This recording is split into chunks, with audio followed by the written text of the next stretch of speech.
Welcome. Today is Tuesday, December 20th, believe it or not. This is a Board of County Commissioners work session, and we are starting off with an X Games update. So I don't know who is taking this. I'm going to kick off. You can and just then do an introduction so we know who's in the room with us. That's kind of my role. So Suzanne Wolf with Community Development. We do this every year, kind of come to you while we're in our permit review process, just to kind of check in and make sure you guys are in the loop about X Games. But we sort of have a new team before you from who you've seen before. So I want to introduce, I don't know if everybody has met Alan Domingos, who is doing our special event permitting for the county now. Started this summer kind of in the thick of event stuff, and is now, I think we're starting to get rolling a little bit better on when we're not in the midst of it, but then he gets X Games thrown at him. But so he's working off right. Yeah, on permitting on our side, and then a little different team than in the past that you've seen for X Games. that Vanessa Anthes is not a part of the group anymore. I think everyone knows now also the ownership has changed. So behind the scenes, I think a lot of the same people are involved, but they haven't necessarily been the ones who came and sat in this meeting with you. But Joey Waltemoth is with SkiCo and has been involved with events there and is very familiar with the X Games. And now Valerie Ryan is here with us representing the X Games entity. I guess maybe when it comes around, you can explain that piece. And then we've got our great public safety team, which is always great when they come, Alex and Joe and Gabe in the back too. And I don't know, I think you guys may have, I don't know if you have more folks online, but with the X Games team. I haven't seen anybody. Francie needs to be switched over from attendee to participant, though. Thanks, sorry, Susan. Anyway, there may be more people, maybe not. So anyway, you've got this. So with that, I'll just let Alan kind of speak, quickly to, what's happening and when, and then the applicant team can also speak and then jump into questions. Great, thank you. Welcome.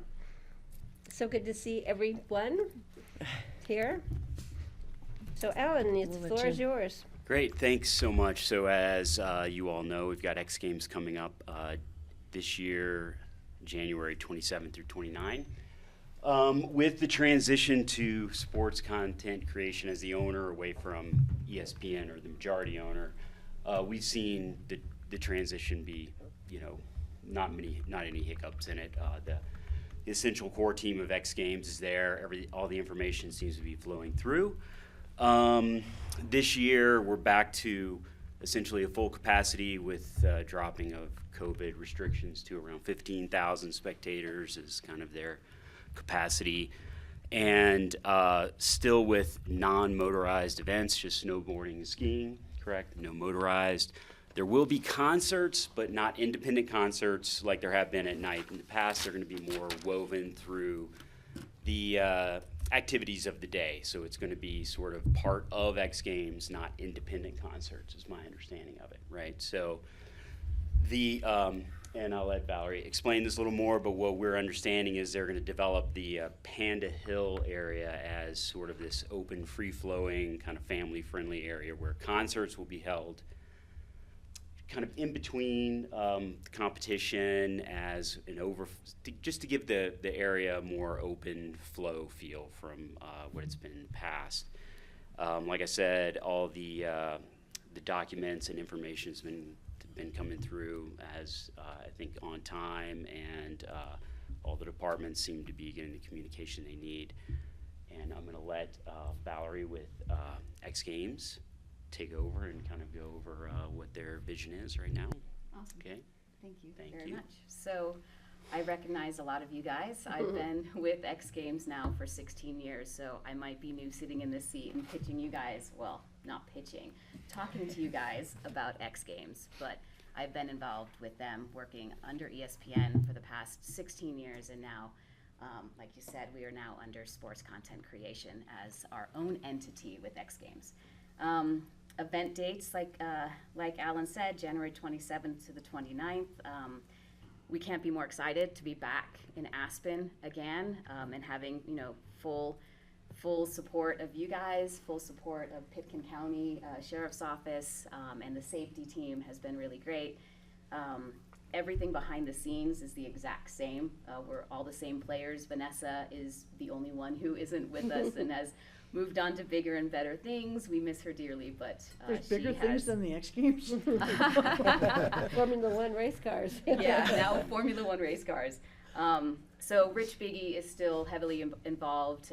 He was Vanessa's boss, so he is kind of still orchestrating everything, and we're working with a few others locally too to make sure the event is successful, is safe. Working hand in hand with Pitkin County safety to make sure that the festival is safe, the competitions are safe, spectators, athletes, and staff are all have a safe experience on site. A few updates, which we're excited to talk about. Big Air and Knuckle Huck are back on their own venue. So last year and the year before that, because of COVID, we combined it and had one venue that was slopestyle and Big Air and Knuckle Huck, but now we've separated that out again, so we have 3 competition venues, which is great. We're also have the viewing deck on Super Pipe back in play for the fans to kind of get up close to the action, which is really awesome. Music, as Alan mentioned, is back in play, but it is integrated into X-Fest, similar to what we have done in the past. That will be throughout the day. We'll have concerts during downtime, and it's more special guest appearances, again, like we've done in the past. And let's see, broadcast, we're still on ESPN and ABC, still working closely with those guys on our content. We'll have 13 hours live on ESPN and ABC, and then we're also new this year going to be streaming a lot more hours on YouTube and on Twitch as well. So that's really the main updates, kind of business as usual for us, but wanted to come here and say thank you guys for your support and answer any questions you guys might have, and have Joey kind of chime in with anything she has. Steve, please. So where the all the snowmobile stuff was, there was all sorts of terrain features there, and all of that will just be flat ground then, and that's where the concerts will be, where the snowmobile stuff was before? It will be a cross between where that if you remember where our VIP structure used to be, it will be half of that patio and then bleeding into where snowmobile used to be. So we're not taking up all of that space. It's a lot of space, but for now, since we don't have snowmobiles, that's the best use of that space, is to create some really fun interactive things for kids to do on site. So we'll have like little play areas. We'll also have sponsor activations up there, and then the concert stage will be up there as well, a smaller concert stage than what we've done before. Okay, and without the snowmobile competition, are you planning on that coming back sometime in the future again, or is that just a thing of the past at this point? Such I'm a just curious. Great question. You don't know yet? That is in the works. Those conversations are happening. Okay. If it were up to me, I would say right now, heck yeah, but it's not solely up to me. It's up to a few other people too. Okay. Hey, Francie. So, border cross and skier cross, weren't they over there in that area? That was also? where slope style was, and extending up through there. Yeah, But you'll have years that. and years ago. Wow. But you're gonna have border cross and skier cross, right? No, Oh, No. too bad. no, that's been a while. It's slope style and knuckle huck, which if you're a fan of action sports and you like snowboarding and skiing, I'd say watch some knuckle huck, because I know this isn't probably the forum to talk about it, but it's my favorite one. Just throw that out there. And what actually is that? Oh my gosh, it's like doing tricks. So you know the huck for where the landing is for big air? Yeah. It's called the knuckle huck because they huck themselves off of that, and they do like the craziest trick that they can, whether it's backflips or front flips or spins or laying flat. Like as if they were on a couch. I know a lot of the X gamers are probably watching this right now, being like, "That's such the bad verbiage to use. It's not laying flat." But yeah, it's really cool. And sorry again. One last year, one of the guys had his snowboard as like the launch pad, where another snowboarder came off and did a trick, and it was very cool. So anyway, that's my favorite. If you're not a big fan of X Games, that Yeah, could go be. ahead. And I have one more question, might Sure. be for Alex or Joey, I'm not sure, but, so the redirecting of overflow traffic into Aspen, has that always been the case, that if they can't? Sure, and maybe Joe, if you may want to weigh in on the parking plan.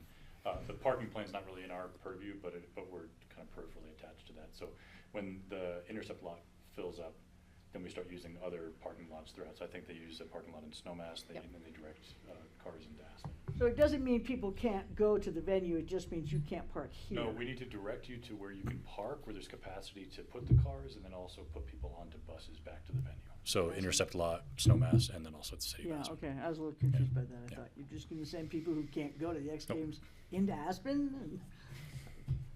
Thank you. Okay, Greg and then Kelly. I just want to know, who are the sponsors this year? We haven't announced our sponsors yet, but we're working with the same official sponsors and getting them all on board. It's a little bit of a late process because of the transition from from ESPN to sports content creation. But as far as I can say right now, they are all excited to come back on board. We're just kind of Another thinking question, those deals. just about is the base, the exit of the half pipe lower? For some reason, looking at it, looked like it was lower down, closer to the transition in the bottom of the, no, It's nothing's the changed, because No. the dirt doesn't move, but I thought, wow, did they extend it somehow? Okay, that was one. And then, the question I always ask, Alan, you'll get used to this, is, I want to hear about the climate action plan. This is a pretty high carbon intensive activity. What are you guys doing about this? Who's paying for it? It's a great question. We're working closely with Aspen Ski Co. Oh, hi. Do you want me to lean in? No, Hi. you're good. I'm just kidding. We're working with Aspen Ski Co. because they have a really great plan in place. So our plan is to make sure that what they're doing, we are also extending that into X Games. So yeah, more will be announced soon for what we're doing, because it's a big issue and we want to make sure we're addressing it. Okay. I hope that helps. It helps. More to be I guess announced. the follow-up question would be, who's paying for it? Because I think the county puts a significant amount of money in, the city does, ACRA does. Who's paying for this? Well, when it comes to some of the greening, the things that we do on site, I mean, I think it's a partnership in how we all work together. I hope that answers your question. Okay, If not, then I would love to follow up with you and talk more about it. let's do, that'd be great. So maybe Joey, is there anything more you can pitch in? She's right. I mean, it is a partnership, and we all help pay for it and come up with a plan. So, but we can definitely give you more information if you want it. Thanks. Right, Kelly? Sure. I'll dig in a little bit that Greg brought up, for the topic Greg brought up, and then I just have a couple other random things. But so just as far as stuff that we think about when we're thinking about like climate action, we're thinking about like trash diversion, we're thinking about, mitigation and offsets. And so like, I think those are specific things that we would hope to see happening at the event, a very visual display of that commitment, as well as, offsetting or appropriately calculating what that greenhouse gas contribution is and offsetting that, and maybe a report back to us after the fact of what that is could be really helpful, because it's always a long time, which even though the years go fast and faster, it seems like it's always a long time between when we talk about this and then the year passes and we kind of forget about it. So yeah, I think the devils are definitely in the details on That's a this. great point, and we I actually don't know if you're do. planning to do any of that, or if you're Yes. planning to track any of that, Yes. but if you are, it'd be great for us to dig in and have that conversation. For sure. Yes, yes, Okay. and yes on all of those. Okay. So, and If we you have need done these ideas, reports, so. We're happy to brainstorm with you. Perfect. To make this a success. And then I guess can I understand the ownership a little bit more? I didn't pay a lot of attention when it was announced, and so since you're here, just explain that to know what sports content creation, who they are, what else do they do, Sure. would be helpful for me. So, and understand more. Sports Content Creation is the name of our owning company now. MSP Sports Capital is the parent name. They purchased X Games from Disney and ESPN. ESPN and Disney are still a minority, non-controlling partner, partial owner of the event. But MSP Sports Capital, you might know them best from McLaren F1 is one of the main things that they own and operate. They also own quite a few soccer teams around the world. And they've been so far excited to not just reimagine what X Games is, because it's not just about that. It's about finding enhancements and bringing X Games back to what it used to be. I'd say before 2015-ish, Was that a heyday? the heyday. Yes. Okay. Okay, great. And then regarding moving people, that's always a big issue. I do think it ends up going well mostly.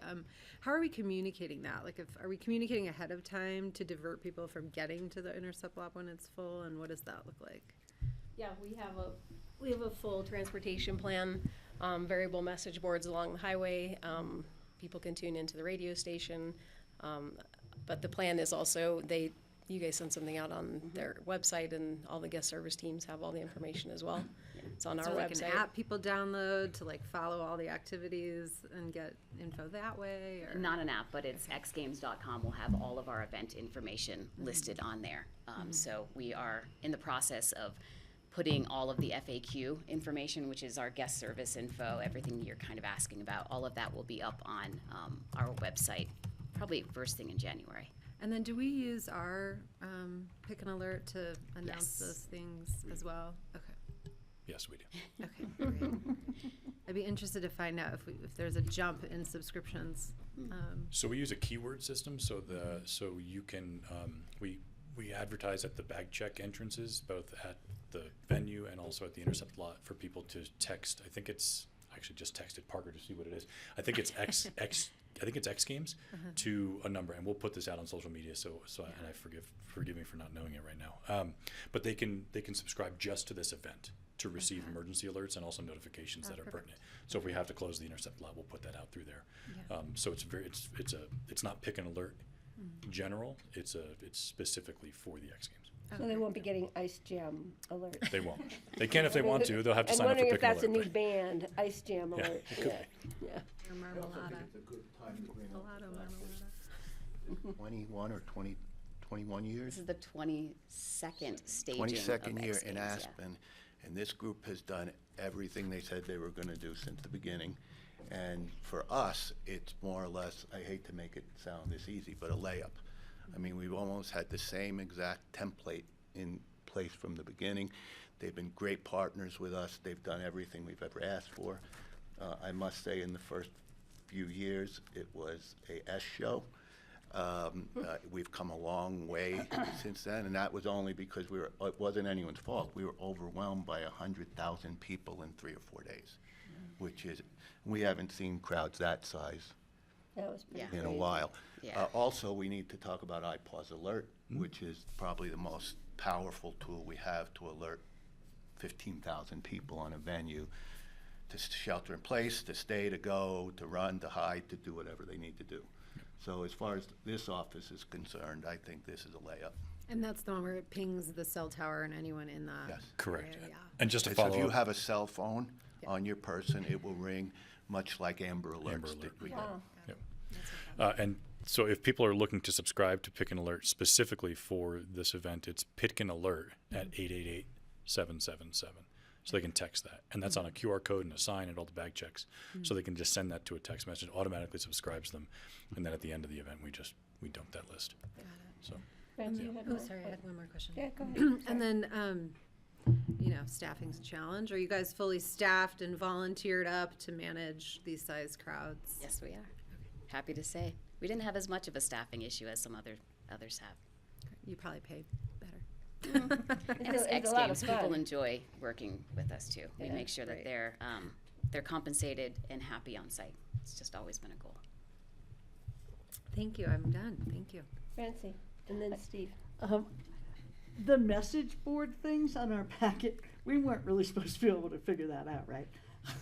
No. No? Okay. I looked at that and I was like, what? It's what for in the world? CDOT. We just include it every year, so you Okay. know that we actually have a plan. Okay, yeah, it was pretty indecipherable to me. Come on, Francie, you can figure that out.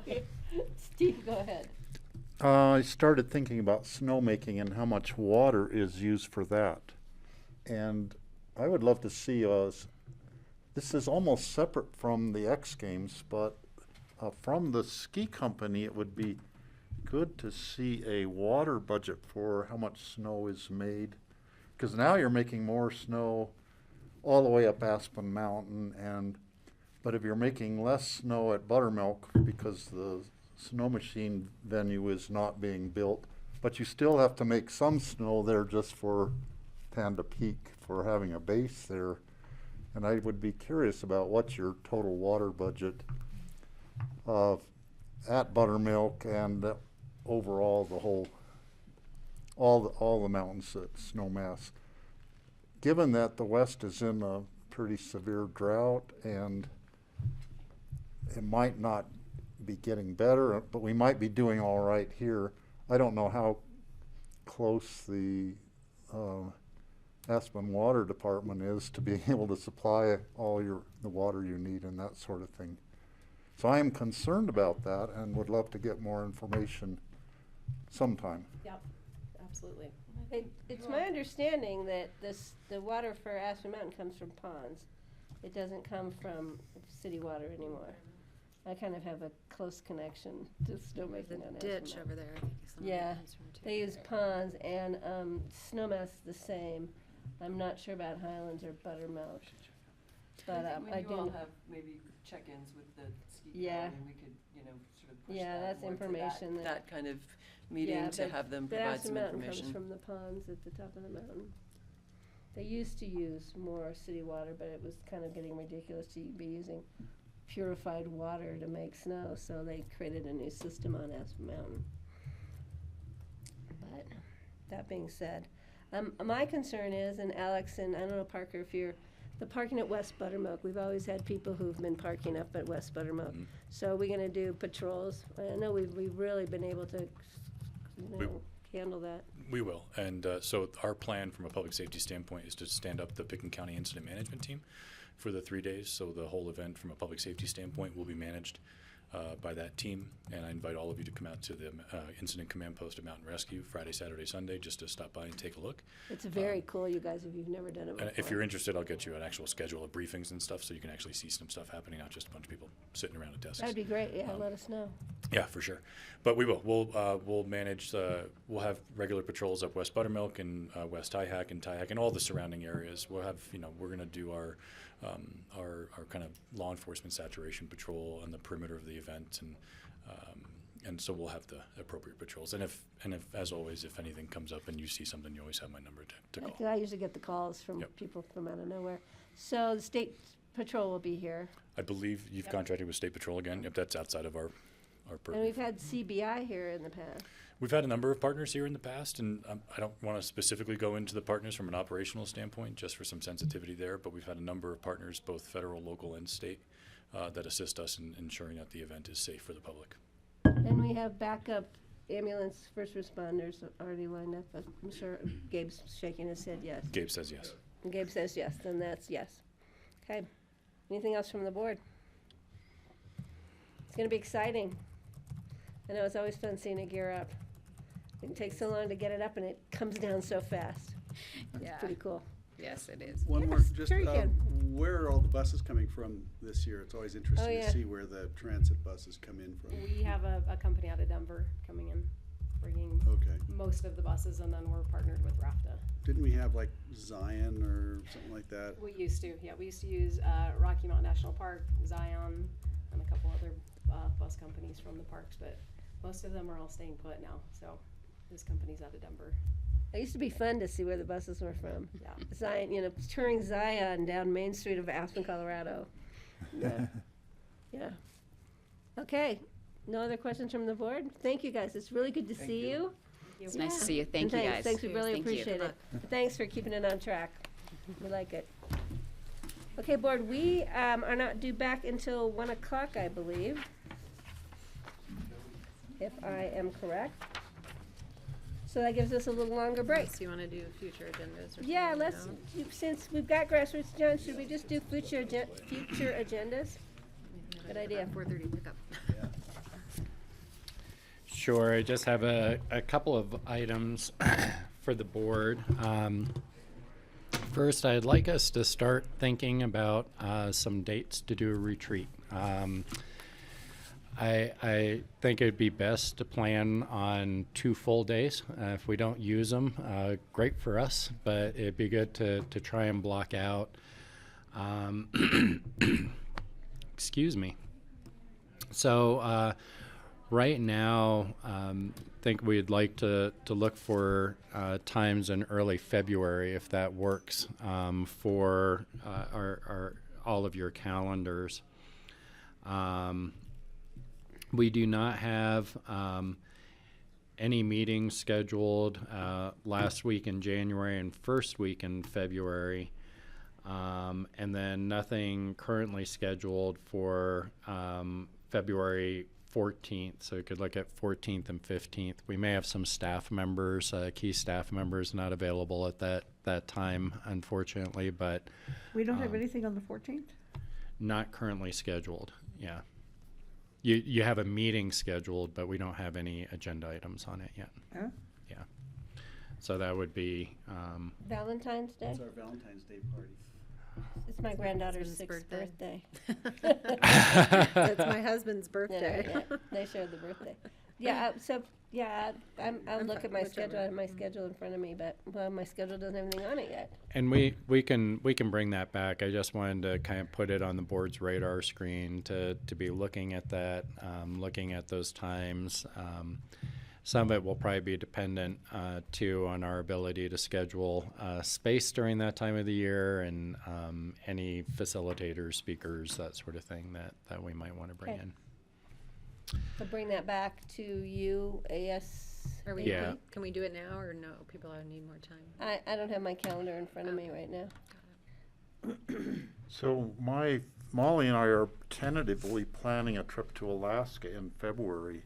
If we could do something the first week, like February, the very beginning of February, or the last week in, like the 28th or right at the end of February and 1st of March, that would work. That would, I think, fit into our plans.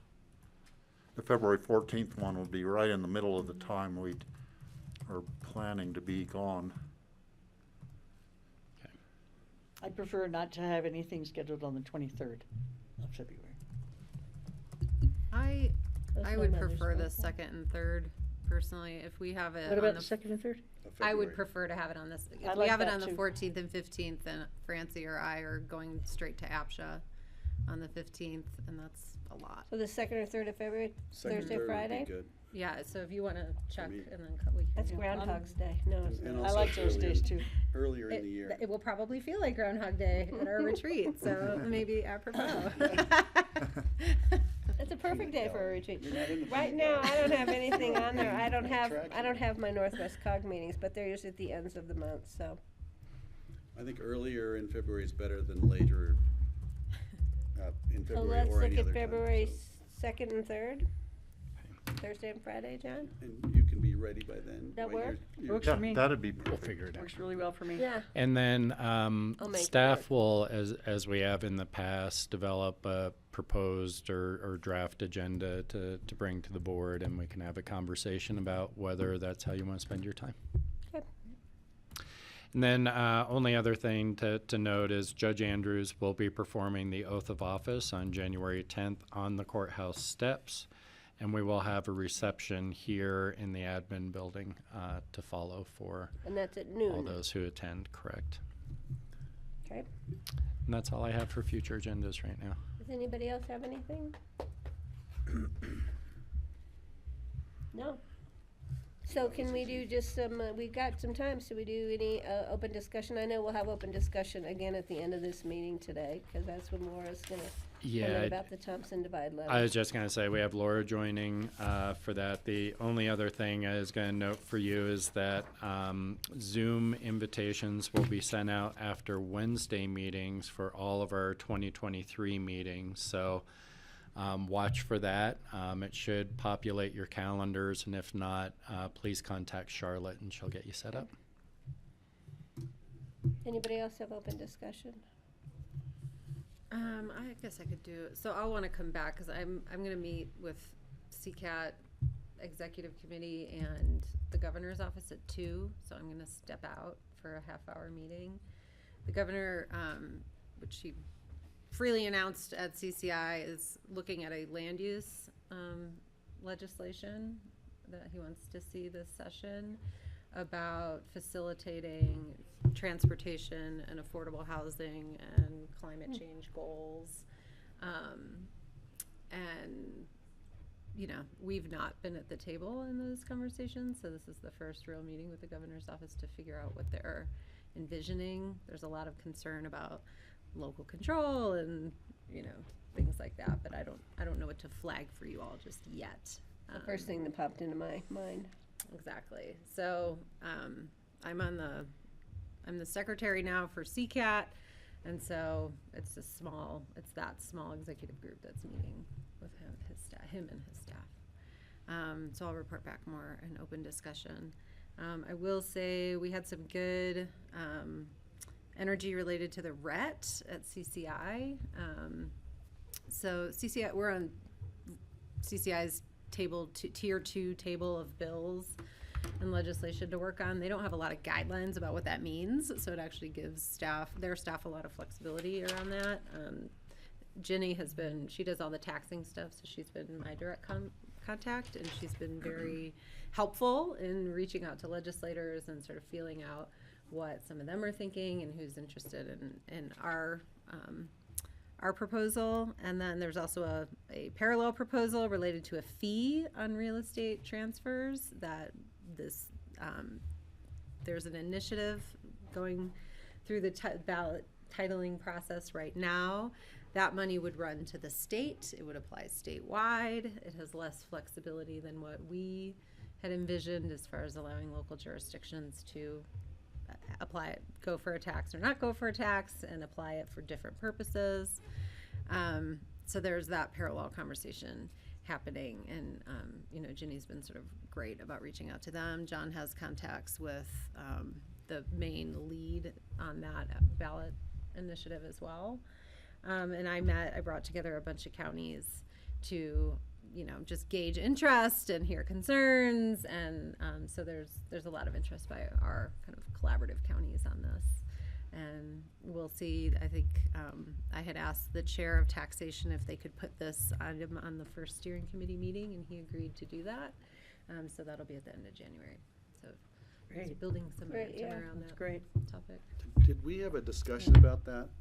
I'm trying to remember when we talked about the RETT and having these meetings, because I'm drawing a blank. So I don't know, maybe it's time to have a check-in with the board. We So talked we've- about it was part of our legislative issues for CCI. Yeah. Right, okay. For years. Every summer, CCI has asked for what their legislative And that's been on priorities the have list. been. Yeah. And He's brought it I just think it'd be good to here circle and then back. brought it. And to Steve the brought board. it forward, and it was approved for second tier, is that what it's called? Right. Yeah. And we talked about it then. Down there. No, No, here right at here. this board over How the come I summer. missed that? Sorry. Maybe you were in Switzerland.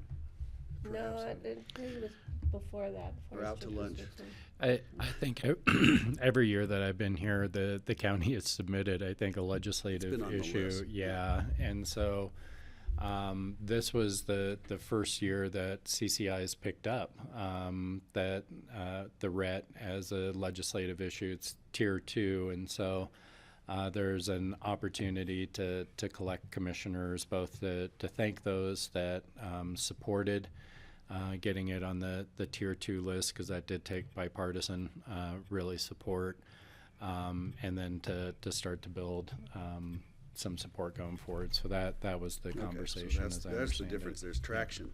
Okay. Yep. So Yeah, and look I'm forward gonna to hearing meet more. with Harris Sherman the 30th of this month. He's gonna be in town and talk, but he's got some connections in Denver that may be helpful. Kelly and I will see what we can do to get them on board.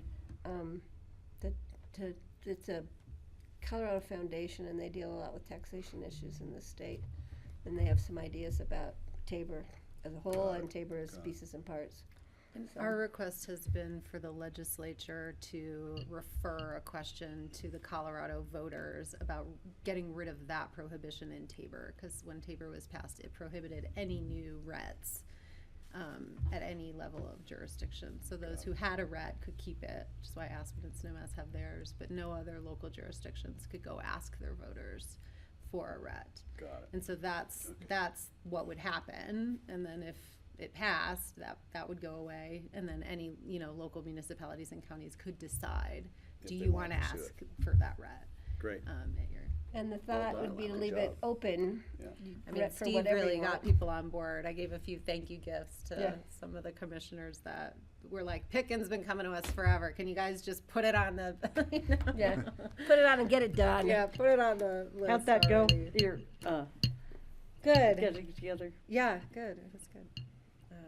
Yeah, so there's a lot of energy from the usual suspects, and then some other energy from folks that are still kind of learning and figuring out where they might fit in into it. Well, I think the parallel question of a fee is interesting, except if they did a statewide fee, we wouldn't necessarily, it's still being crafted, whether it would come back to individual jurisdictions or if it would go into the black hole in Denver.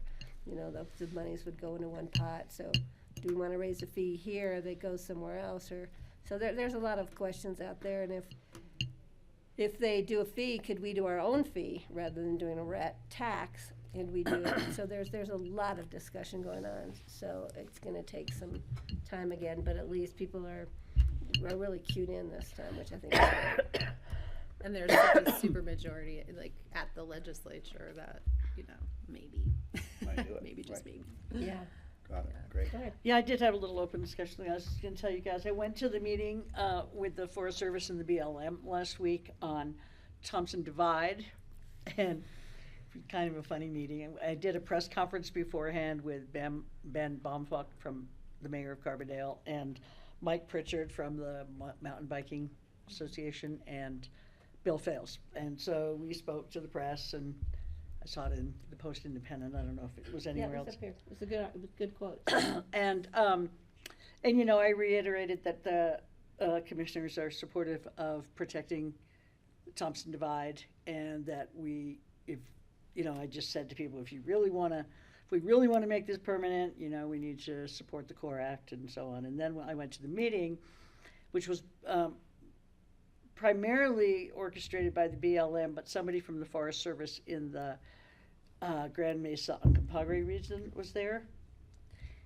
And some of the ways in which they presented information to the people at the meeting was fairly confusing, but basically it was a pre-meeting for discussions about the next application that the Forest Service submitted to the BLM to protect the whole area, including the Grand Mesa and Uncompahgre area, which is beyond the White River National Forest area that is already protected from leases. But it would include the White River National Forest and this, what is it called, GMUG? What? GMUG? Yeah, that area. So, because they still have some active leases over there. And so, Deb Howland has said, yes, she's interested in looking at making this happen. But one thing that came out at this meeting was completely surprising to Sloan Shoemaker and Bill Fales and me, and quite a few people at the meeting, Forest Service and stuff, was that if it's a withdrawal of minerals exploration for more than 5,000 acres, it has to be an act of Congress. And that was just really a shock to people. Well, my son Ty said he always thought it was that way, but anyway, the fact that Sloan was really surprised by that. In fact, that didn't come out years ago. Yeah, so what the process is, they go through all the public meetings, and they do the NEPA study, which is the Forest Service initiates that, and then Deb Holland will probably recommend it to Congress. That looks like it the way it's headed now, but she doesn't have all the details yet. And then somebody, I can't remember if it was somebody from BLM, said that if the Secretary of the Interior makes the recommendation to Congress, it probably will pass, and it's a 20-year basically moratorium or withdrawal, it's called. And then what would happen is that notices would come up at the Forest Service that, oh, time to apply again, and they'd have to apply again for another 20 years. And so that's how that works, but maybe the CORE Act will pass before then. But so Will Roush, who's the head of Wilderness Workshop now, did a really great thing. Some people had said, well, what is this for? We don't understand what this meeting is for. What's the point of this? What kind of feedback do you want from us? If this is like a pre-meeting, what? And they kept saying, send in your comments, and they gave us addresses to send in comments, but there really wasn't a big opportunity to present comments there. And so Will said, well, this has been going on for a long time. So if you have in the past or at the present time are involved in protecting the Thompson Divide area from oil and gas leases, stand up and raise your hand. And the entire room stood up. And it was packed. It was standing room only. So that was the most sort of effective thing at the meeting, you know, that Will did. And so, good, that's that. You'd hate to be the one guy sitting down. Yeah.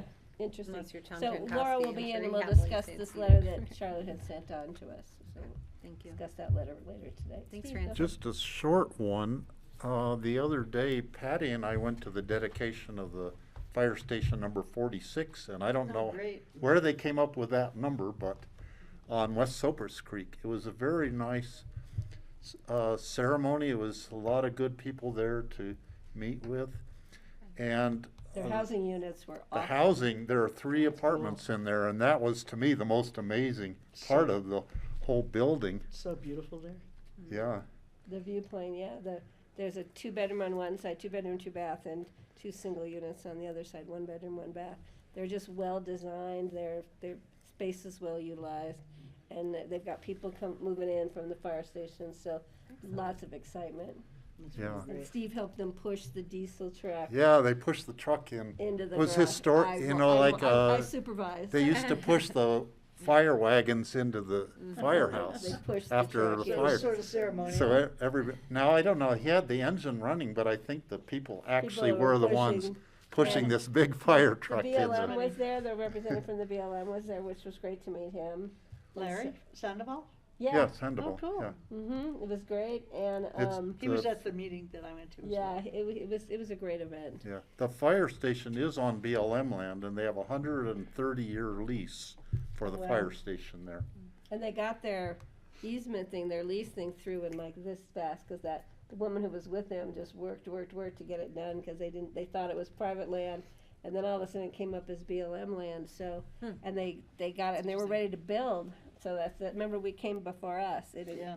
It's really a beautiful It'd be an station. interesting point to argue when we want to argue for longer leases on Forest Service lands. Yeah, because they put in, it's a great investment. The building was well designed. It sits up in this little nook in the, it's not obtrusive at all. And the view plane for those units, I'm moving in Oh, right it's now. insane. And that was so beautiful. I drove by it a lot this fall when I was Yeah. driving home that way, and watched the construction, and they made pretty good progress on it. Yeah, they did a great job. It was a great And what was our event. contribution to that? 50,000, I think, if I remember correctly. Yeah, it was great. And then going up there, when I went up in the morning, there was I come around a corner and there's an ambulance with lights, and there's a Basalt PD with lights, and I'm like, what is this, like the greeting party? There was a car off the road, and I'm like, good thing the ambulance was just around the corner, Wow. because they responded to it. There was nobody in the car, somebody had just not paying attention. The roads were perfectly dry. So Scott Thompson called it in, so it was pretty fun. And we got coins Uh-huh. for attending the event. I meant so to bring mine, I forgot to bring it, but Yeah, maybe that's- tomorrow I'll That's remember great to you bring guys it. It went. was really nice. It was really nice. All right, anything else? So can we adjourn for lunch? Sounds good. Great, grassroots. We'll be back at 1 o'clock. Thank you very much.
Welcome back to the Tuesday, December 20th work session of the BOCC.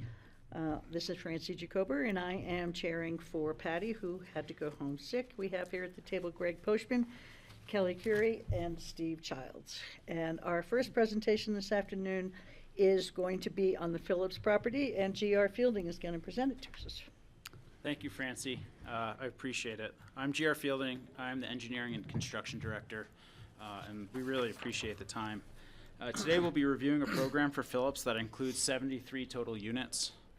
That's broken down to 35 new stick-built, 10 new trailer pads, and 28 of the existing mobile homes that are on the site. Today we have with us a gaggle of people, if you're looking for the technical term. From the staff side, we have Rich and Phyllis. I know that we have several staff members that are watching remotely that have helped us on this effort. And then our consultants are Caddis and DHM Design, which are at the table. And then we have via Zoom, JVA Engineering if we get to any engineering questions. So to my right, we have Jim. Why don't you introduce yourself, please? Hello, I'm Jim Keogh with Caddis. I'm accompanied by Stephen. Stephen Eckert, also with Caddis. Delia Bolster with DHM Design, and I've been working on this project since 2018. Elena Gagne, helping Delia from DHM Design as well. So we have a couple breaks kind of within the presentation to discuss some of the key discussion items, but if at any time, just interrupt. A couple other quick update items is the board has heard that we've been working with RAFTA on right-of-way issues through this area. That work continues. I anticipate to have some actual descriptions of property that RAFTA is willing to sell us through this corridor that will take most of the trailers out of the RAFTA right-of-way and clean that up. We have added this architecture firm, Caddis, since the last time the board saw this item. And then also, we've hosted 3 charrettes. And really, it was us getting into the weeds as much as we could with the conceptual design. The third one, we had everyone that's in this room associated with the project there. Plus, we had Suzanne from ComDev. We had Kara Sobelnagel. We had Ashley Pearl. We had Jody Smith. I mean, we had the whole room down in Basalt full of staff going over what we thought some of our ideas were for this property. So today's agenda, what direction are we looking for today? We'll get into that here in a moment. I'm going to try to put this project into context. It hasn't been back to the board in a while, and I know you've heard a lot of these things, so I'm going to try to move through that pretty quickly and be pretty concise about where it sits in the county, where it sits within Woody Creek, how it sits within there, and how it sits within the property. We'll talk about what the design approach was to get to this layout that you see today. We'll talk about the character and the programming, what the massing looks like. We'll talk about some project costs and what the affordability looks like. We're going to have opportunities to make adjustments. If you don't like where one of the clusters is or something, we can try to accommodate that right now. We don't hear right now very often. The other big thing I need to say up front is I haven't set up this presentation to try to have the board make overarching housing and policies. I know you have that conversation elsewhere right now. Really what we're looking for is direction on this project.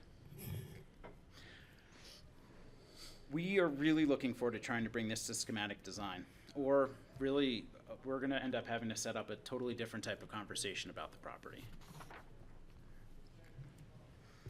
So as far as direction, what you're seeing today, the question that's really overarching, is this the balance that is needed between affordable housing and the rural preservation through this neighborhood? We'll try to make these live tweaks. Does the BOCC approve the location of each of these clusters? Most of which we've talked about before. Does the BOCC approve the mix of housing units? We have a mix of 2 and 3 bedrooms that was in your packet. What sort of character would the BOCC like to see? What sort of architectural features? Things of that nature. Is this the level of affordability? We'll get into those sorts of questions. And then we really need to have those things to bring this out of conceptual design, where the project has been for the last several years, and into schematic design and make it a project. All right, so context. I mentioned county, neighborhood, and site. I have a wall of words up right now, and part of this wall of words is right from our land use code. What I've done is I bolded out the sections where our team has found our inspiration. And in red are the things that we just can't meet at this project site, because it talks about the urban growth boundary being in the neighborhood of employment, shopping, and schools and social services and such. Point being is that we have done the best that we can with the guiding documents that we have. I could have pulled very similar language out of the comprehensive plan. I could have picked out similar language from the Woody Creek master plan. I put a couple of those little snippets in your packet. Context within Woody Creek. Phillips Mobile Home Park right now, as it sits, is 0.62 units per acre. When we purchased it, it was 40 units on 65 acres. With the proposal that you see, it'll bring that density up to 1.12 units per acre. In the neighborhood, actually, I believe this is an adjacent parcel. Waterview is 2.2 units per acre. It's 15 on 7. Riverbend is a really big number, 25.9. It's 17 units on a small 0.65 acre parcel. Aspen Village sits at about 3.2 units an acre. Crescent Drive, which is the Aspen School District's housing, is 1 unit per acre. Pick and Iron, 1 unit per acre. Chaparral, 3.5 units per acre. So the theme being, there's a lot of other dense pockets of housing in this neighborhood already that really define a lot of its character. In reviewing some of the master plans for that, it calls that out as part of the things that Woody Creek likes about it.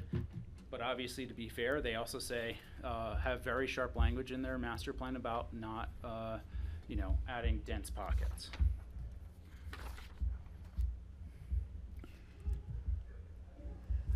So now to the site itself. The Phillips site is about 65.6 acres. It has a number of physical constraints, and at previous work sessions, we've talked with the board over various cultural values that are there. Out of the first physical constraint that we have comes out of the 2018 engineering report. Identified areas to stay out of with future development, such as this, about 8 acres of flood areas and flood risk areas. And that also impacts that riverside. Then the next 4 acres is a physical constraint due to debris flow. And on the bottom, what you'll see is we're kind of counting down the number of acres from that 65.6. These are pretty rough numbers, but it gives you a good idea of the constraints that we saw on the site. Steep grades. So we have a lot of steep grades that are either 2 to 1, or they prohibit us from getting to other areas that could house some housing units. We have our existing mobile homes. That's about 3 acres. We have the valuable habitat that has been presented to the board previously, including the sagebrush steppe up above the fields, the cottonwood stands, which honestly this design uses a lot of for screening, and the riparian forest down near the river. We have the agricultural view sheds that the board asked to preserve as much as possible.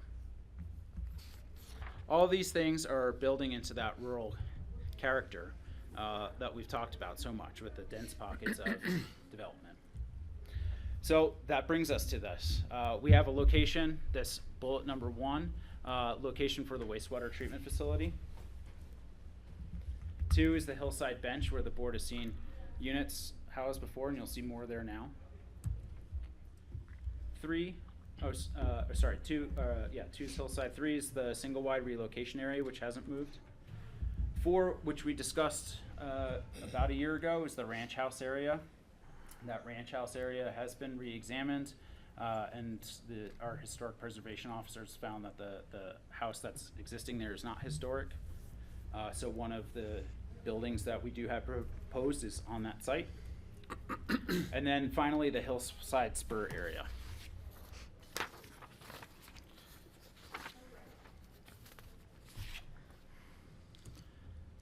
And then, so those are the areas that we'll concentrate on for this next section. So I hope that was quick. I was just trying to build some context, right? I didn't want to go through a lot of the history in that. I have one question about that. I have a friend who lives there, and she had a cottonwood tree fall on her trailer this last year, and she is concerned about the age of a lot. Deb may have the same experience. She's concerned about the age of a lot of the cottonwood trees there that you talked about using as screening and stuff. So I just wanted to bring that up. Okay. The age and vulnerability. It was during one of those I big can speak to windstorms. Yeah, I've actually talked to our ecologist on staff, and he has mentioned that there's a lot of deadwood in that stand, and we've actually included in some of our budgets, we did include the clearing out of some of those trees, and then some other gamble oak and stuff needs to be removed due to fire hazards. So there is a portion of this design that would be kind of the removal of trees for safety. Thank you. Yeah, sorry.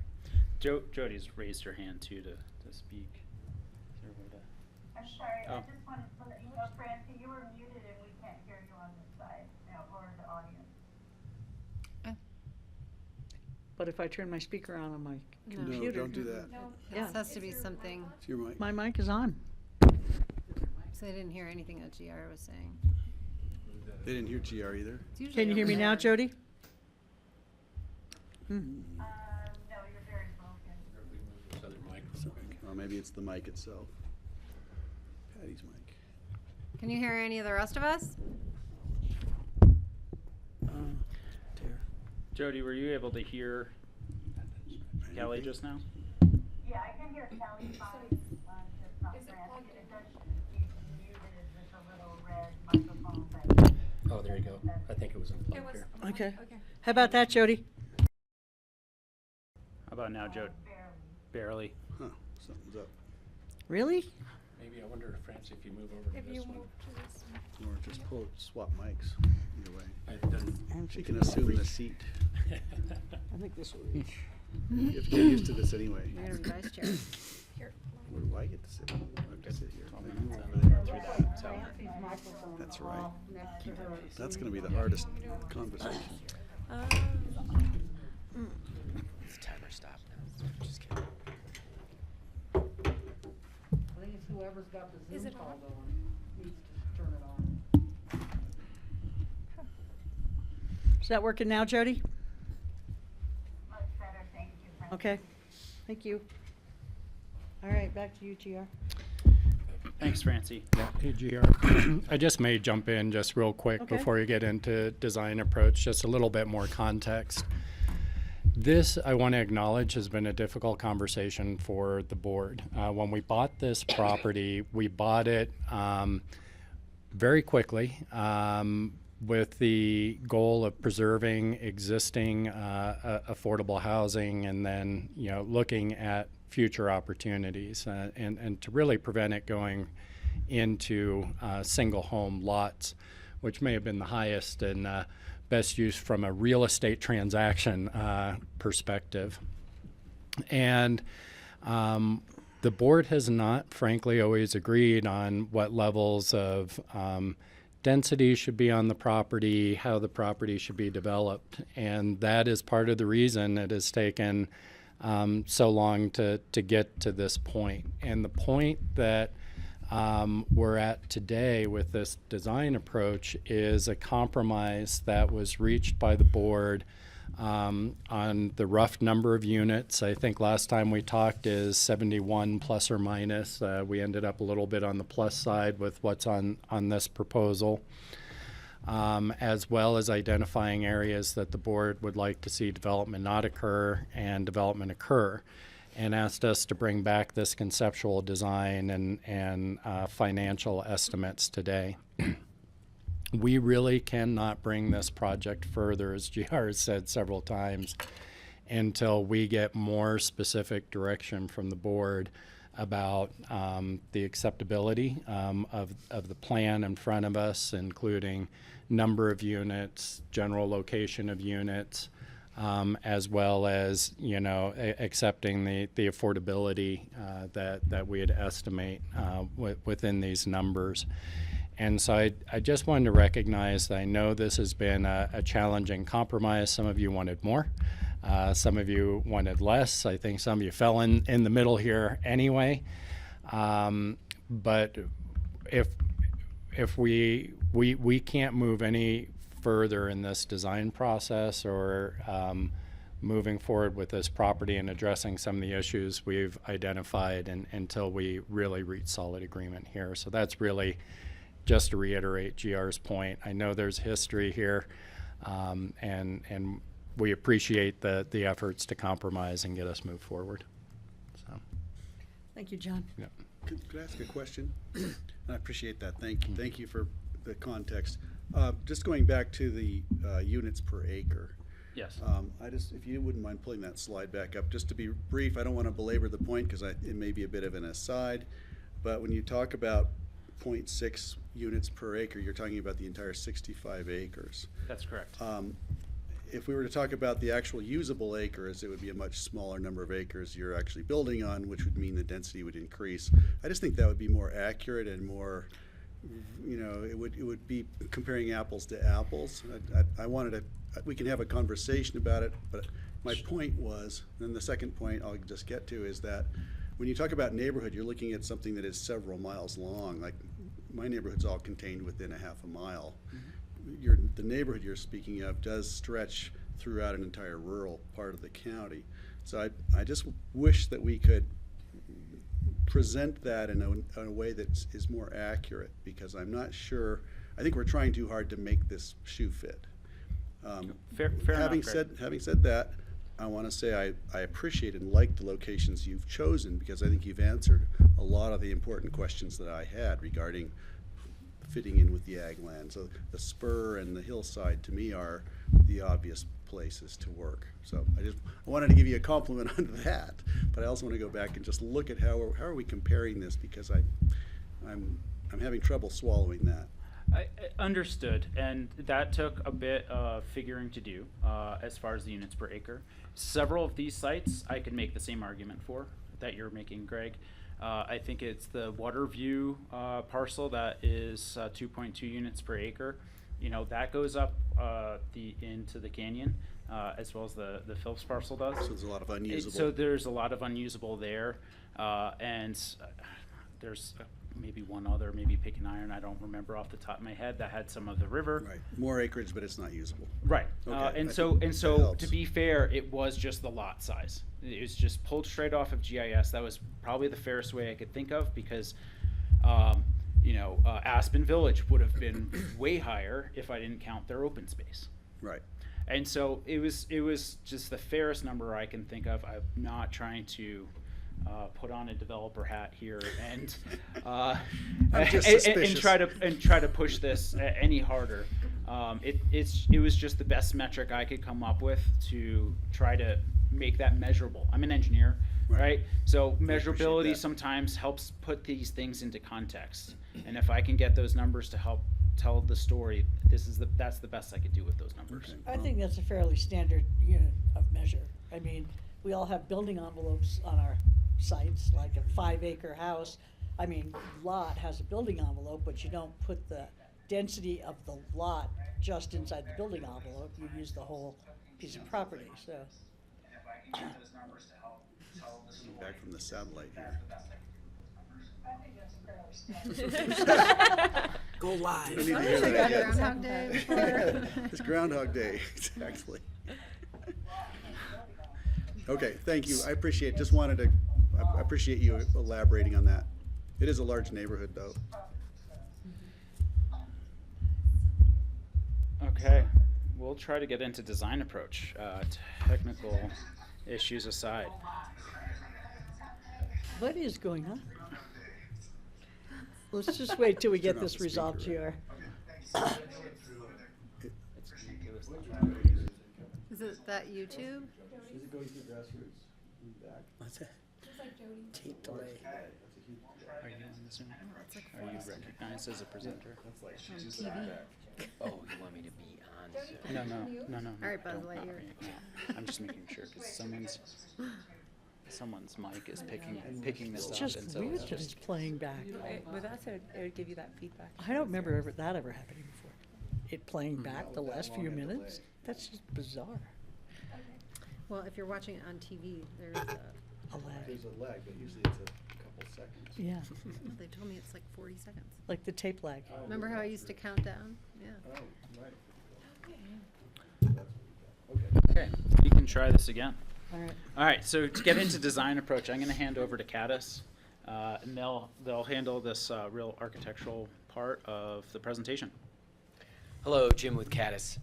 Up on the slide here are some key points in, bringing in the architecture from the foundation of the site analysis and the sensitivity that we found through DHM and their work over the past years. And these are key points that have driven the design approach and the location, et cetera.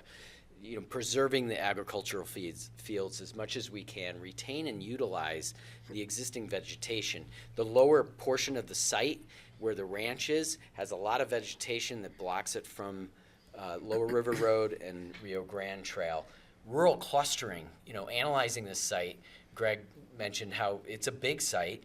Well, rural sites are bigger, and that provides the opportunity to spread things out and have it less dense, but also clustering and creating community connections throughout that you'll see later on as well. So dispersed as possible. That's another aspect of this, and retaining and driving a rural character and density in the design of these buildings. And ultimately, we want to enhance the quality of open space, the quality of livability for the homes and the homeowners there now, and for the future residents, and allow those things to come together in a very comfortable fashion.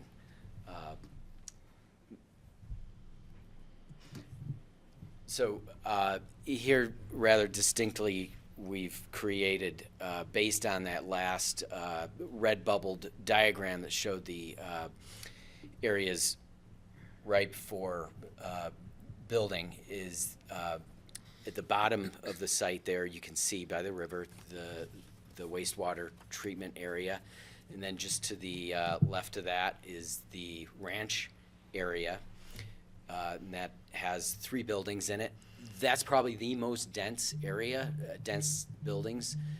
And then across the way is the pads for the relocation, number 3. And then moving up to number 2 is the spur that you saw a couple years ago, populated with homes. So we've spread that out. We've created a spur on the Upper Hill Road as well to disperse the amount of density. And, obviously you can see from the slides prior how this has coalesced into a tighter envelope of the overall property that was previously discussed. Moving on. So again, this is just a closer view. You can see the hillside, the spur, number 3, and then number 5, and then the pads along the river road, and then on the other side of the river road are duplexes. And you could keep going. So I can just take this piece real quick. So one of the things that we heard from the board was it's sometimes very hard to be able to visualize what some of these plan views would look like in the real world.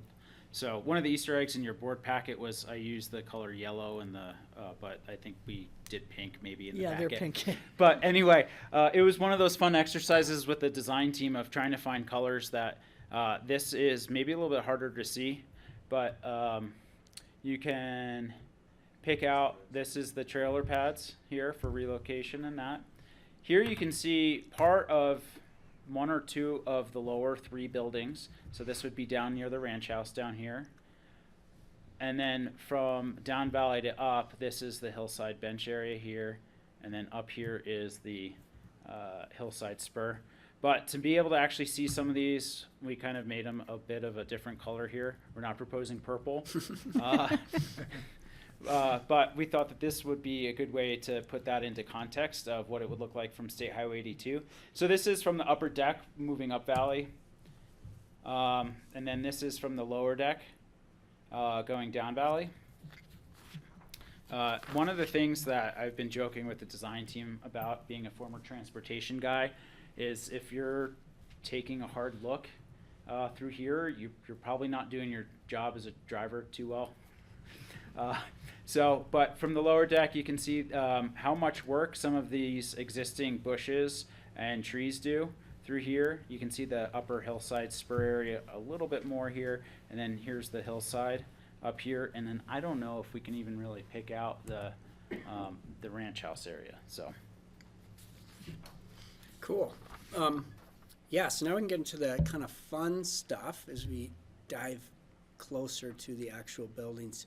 So thinking about unit types, what we came up with was 2 and 3 bedrooms. And that's based on kind of what the market probably wants and also affordability. 1 bedrooms tend to be very expensive per square foot because you still have to do a kitchen, a bathroom, all that stuff. So 2 and 3 bedrooms tend to be more affordable per square foot. So we went with 2 and 3 bedrooms. So we have a mix of those. And then we have, in terms of the actual building types, we have townhomes, which are up on the upper left spur. We have 3 of those right up there. What makes them a townhome? So townhome, so they're side by side, there's sort of 2 units next to each other, and they're parked underneath. Sharing a wall? Sharing a wall, correct. So it's a duplex for all intents and purposes, but more, 2 units next to each other a little bit. And then we have the blue units, purpley blue units. Those are carriage houses. So those would be 2-story. All of these are 2-story, by the way. So we really felt it was important to keep them, The townhomes are actually 3, but they're embedded in the hill, and Right. and that was another strategy for diminishing mass. So what's the blue, what's a carriage house? So a carriage house, they're parked underneath, and then the units are above. Francie, we have like a sketch of what some of these units I will. looked at it really carefully. I just Okay. couldn't remember which was which. Eh, Can I ask a question? Yeah. What's the equivalent on this graph? Because nothing's called a carriage house. The blues. Yeah, but on the chart, yeah. These are the 2-bedroom carriage houses Oh, through there it here. is, sorry, Yeah. gosh. Sorry. Yep. I'll read more accurately. That's okay. And then we move into down in the ranch area. So those are quads, and that's our sort of denser cluster, if you will, along there. It's the most kind of screened from the road, has the best kind of access. So we sort of decided that was the best place to put those. And those are, for all intents and purposes, they're duplex. They're just 2 duplexes that are combined together, sharing a garage. And all of our intentions here was really to take that cluster idea that we talked about and then try to develop, a minimal number of units, again, for affordability. But within those, we have kind of our module. There's lots of things architecturally we can do. We could have roof lines go a different direction, obviously colors, all of those siding materials. So we can really make these have that feel of kind of a rural, unique character rather than, everything looking the same. I might add that, the 1 bedrooms also increase automobiles. So you might have 2 people in 1 unit that's 1 bedroom. And here, it may equate to more appropriate for the rural nature of the site, having more families, less cars, less smaller units, less singles. Just a thought. Any questions at this point from the board? Not yet. So, I don't know if this is the right place for this question, but since you're talking about the placement of these different kinds of units, I'm wondering about the placement of the trailers right on the road as compared to their being in a more protected, less visible place. I think people would rather look at countrified type homes with interesting materials than trailers. You're talking about the new paths? I'm talking about the paths along the road. Yeah, I had that Yeah. question also. So, oh, sorry. Go ahead, Julie. Okay. Well, just in terms of the grading, the opportunity to be able to access the pads in the upper hillside area, it's a lot of grading. You can't retain the grades with the pads, right? And you can't get a road through. And so we have studied before getting single wide pads up there, and they were like 10-foot walls.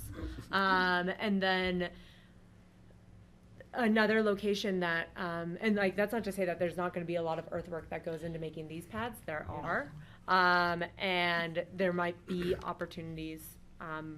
I don't know, for other types of housing. We don't know, but another location that we could study would be that lower ag field. We just have heard loud and clear from the board many times not to touch the lower ag field.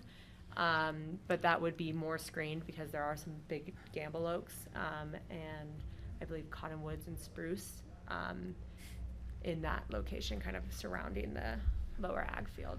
We did take these 10 new pads right from the plan that the board had looked at with about 57 to 60 units previously. So yes, they are probably the most visible piece of this. I'll add one thing that, just geometrically, a trailer's 50 to 60 to 70 feet deep, and you can see those trailers currently that are on site. We've been able to create the new homes in roughly a 30 by 30 square. One of the things I'll add to that too about the trailers that I found, a lot of this is dependent on how many relocations we actually have, what types of relocations we would have, and we need a project to be able to project that a little bit, because I wouldn't be surprised if some of our relocatees would be interested in one of the units that we're proposing if those were to get built. This is based on an assumption right now.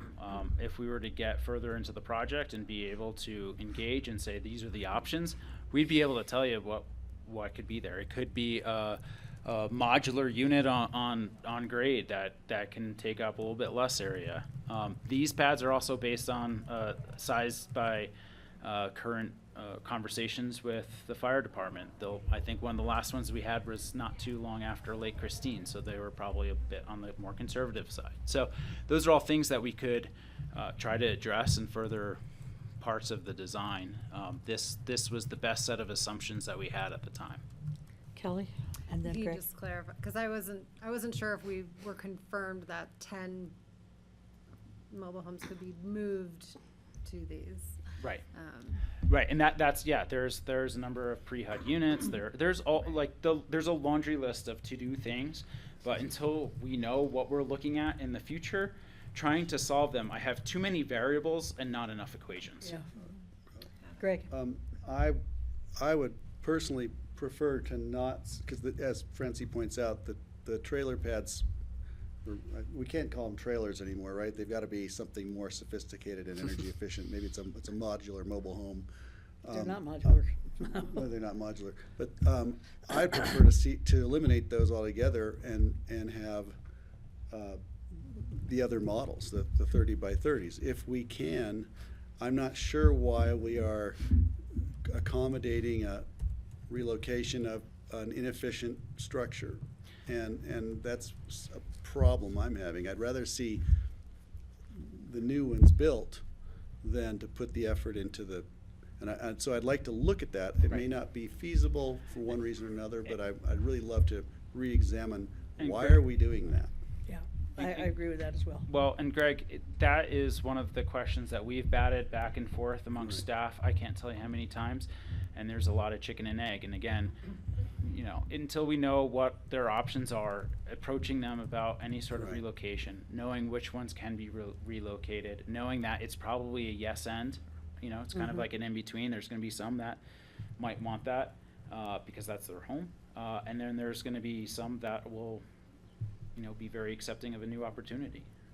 I think we're going to have that full range. And until we can do that, finishing out the program with that area is going to be pretty difficult. But, so I'm a little confused about how granular we are supposed to be getting here in response to what you're showing us, because if you really want to have very specific answers to a lot of these questions, this, for me, is a fairly basic question about how many trailers are we going to be moving and how many are we going to be replacing. And I mean, it's my understanding you can't move a trailer that's before 1974 or something like that. So how granular do you want us to get in our response to these questions? So, obviously, if the board is contemplating changing the development pattern for that piece of land, we're going to need to know that. I would encourage the board to see the whole presentation through in terms of affordability and what's being relocated, and maybe revisit this. I think we can. I would suggest, no pun intended, but parking lotting this a little bit. Yeah, that's fine. To And that's get why I was through. wondering if this Yeah. is the right place for this or whether we should wait. So we could wait if that's okay with everybody else. that's Do you fine. have something else? No, Rose? I mean, I guess to me, we're not giving up flexibility here. We retain flexibility. Yeah, right. Right. At this. Steve, did you want to say anything before we move on? Yeah, I was gonna say, I don't foresee moving any of the trailers from the riverside over there. If we put a modular there, that would work, but a single wide kind of a unit is substandard living. If you get double wide, a modular that's double wide and not so long, that could work. But looking at that area with the 10 spaces, I think it's 10 spaces Yes. in there, you could put, like Greg said, some stick-built duplexes in there in sort of that same space and probably come up with 10 units. Or maybe it would be 2 triplexes and 1 to 2 let's see, 2 duplexes. Before you go too far, I think the board may want to look at what the affordability difference is between the stick-built units and the potential trailer relocations, because there is a difference that you'll see later in the presentation. And maybe we don't need to decide that now, we just reserve the space for, And to that, put 10 units in somehow at some point. And I think that was our basic intent for this location, because that would be something that we need to look at. And in our conversations amongst this project team, there's been debate over what is more economical between some of the modular homes that can be manufactured that are very mobile home-esque, but would sit on a foundation, versus the actual traditional mobile home that would be single wide here. Those are the things too that, again, if we have some sort of program that we can then have the conversation with that Riverside community and some of the others, then we can start doing that granular level of analysis. This is a bit of, okay, we have some specific units. We know where those can fit very well. This is just that next probably variable that we need to crunch. Okay, I guess great. it is the most visible from the highway, and if it's a row of trailers, it's gonna be a bigger, obvious, thing than anything else. You've done a really great job of hiding everything else up there, I've gotta say. So maybe we can do the same with those pads, whether it ends up being, my concern is that we're not going back and bringing in things that are not energy efficient. Yeah, exactly. So let's go All right. on, and Yeah. then if you guys make notes about your questions, we'll come back around. So what does this place look like?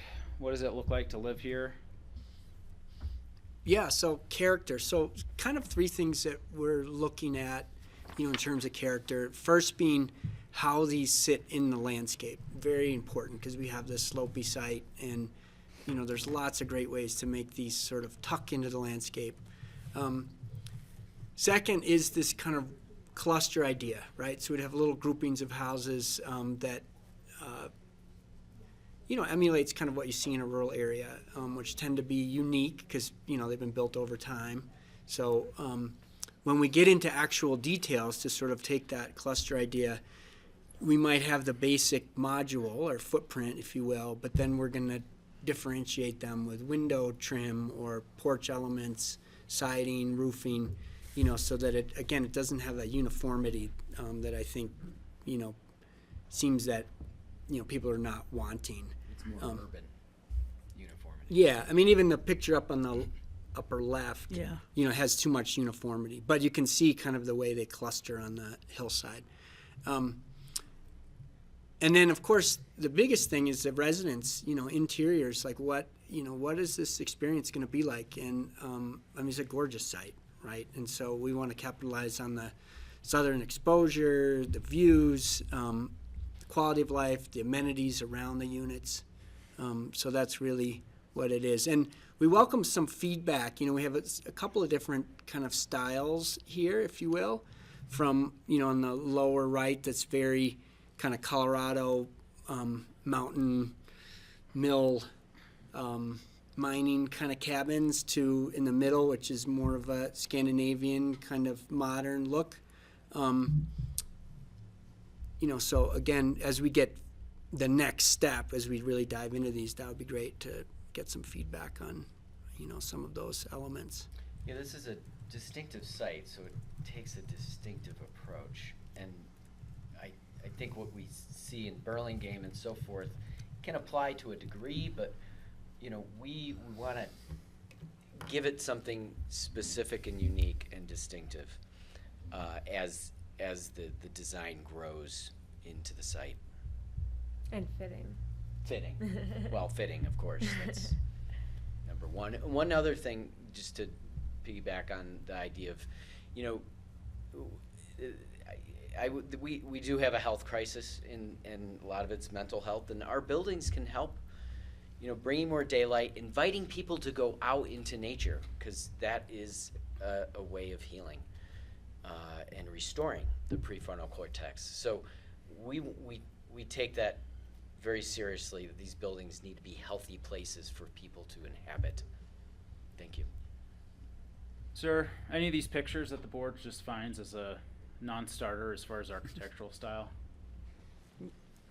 Go ahead, Greg. I'm drawn to the ones that look like old ranch or old mining weathered wood because they'll kind of fit in. If Yeah, you saw sure. one of them down there, you wouldn't know if it was 100 years old or not. And if you see 20, you probably assume they're not, but it's better. It's a better fit.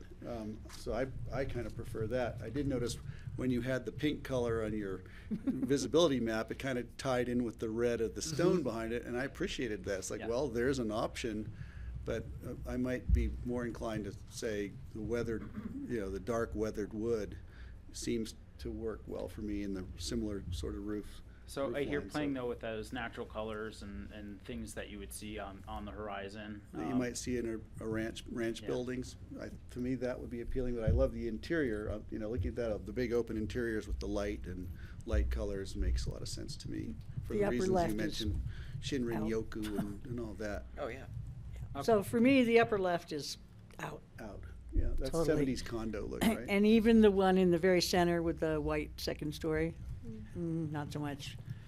But wish I we do could- like some of the examples you put out there, the middle on the right. I prefer Burlingame to that by a lot. But I do really like the one in the upper right, the upper middle. I like the tiny little house at the bottom. What about you, Kelly? This is not my forte. Let's go to Steve. This is, of course, No, my I guess biggest I would just passion, say, like, for architecture. me, you know, I'd like a little bit of blending of like what you see at the mobile home park now, which is sort of some flatter roofs and some of the kind of low sloped gabled roofs, to pull that a little more together. I mean, my goal for it would be to, you know, after 2 years and trees and bushes grow in, that it looks like it's been there for a long time. For sure. You know. Steve?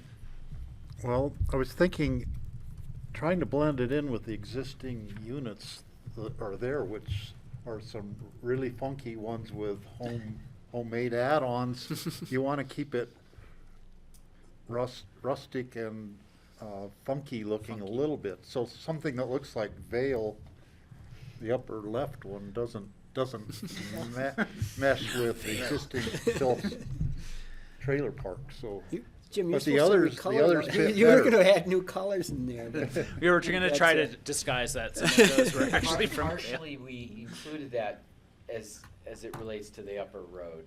Yeah. And stepping down. Not so much the architecture, but it's a little bit of clustering. Yeah. Yeah. Got it. And it will be sort of that two-story with the cars parked there at the underneath. Correct. That's kind of what it's gonna look like, Yeah. given the site we have. The configuration, yes. And Yeah. solar roof access, I think solar panels are gonna be part of any of this, is that right? This site, and I might not have mentioned net zero, is the way most of these projects are going these days, or net zero ready. And this site really provides great solar access, not only for solar panels, Right. but for daylighting and just getting out in the off seasons and getting that sun after you've been inside and in ski clothes all season. Inside and close. So next we can look at some sketches that the architects have put together for those unit types that we looked at earlier. And these are more indicative of this mass and scale and playing with different siding materials and traditional elements and maybe some contemporary elements and some paneling and so forth. But just the first sort of breath of, visualization and kind of the character of, the foliage and so forth. And you can look at the townhome hillside up there in the upper left and see that it is indicative of what those would be in the hillside, and that in itself will diminish the scale and mass, and we have pushed those to the farthest north end of the site, which also from our observations is some of the least amount observable areas from the roadway from 82. From Lower River Road, a lot of this stuff, you might see some roofs, but you're down there, they're up there, and there's quite a bit of foliage between.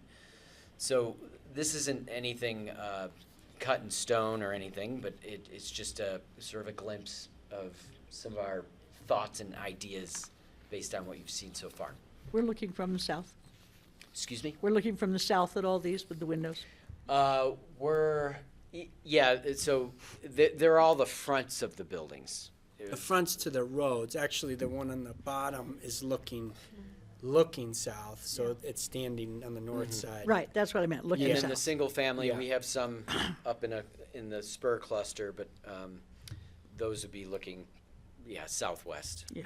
So any solar panels on roofs aren't really optimized for the sun, from looking at this, are they? What's south facing? It depends on the unit, Greg. Yeah, okay. And if we were to get some direction as far as unit types and these locations, then we can start looking at schematic design of how to optimize for those more Just specific maybe design elements. Moving the roof, the peak. Yeah, if you and, go 90 and you can degrees see to some where of these have multiple different, roof aspects and things of that nature. And that was a bit of what they were talking about earlier to help divide up the mass. So, And there's, because of your site, you could potentially do even some solar garden instead of rooftop, which actually has a lot of advantages because you're not putting inverters in every home, which is expensive. Maybe a garden up the I would hill. just had a thought maybe down by the Farther up the hill or down lower? by the Up- if you did it down by the waste treatment area. Yeah, you could might have a one solar down garden. by the waste area, and then you might have them up on the hillside behind.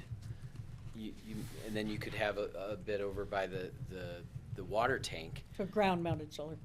Yes. Mhm. Right. And there's a certain amount of complexity putting them on the roofs. It could bode well for the budget if that were an option. Yeah. Even if it's hot water preheat solar. Yeah, solar hot water, yeah. Mhm.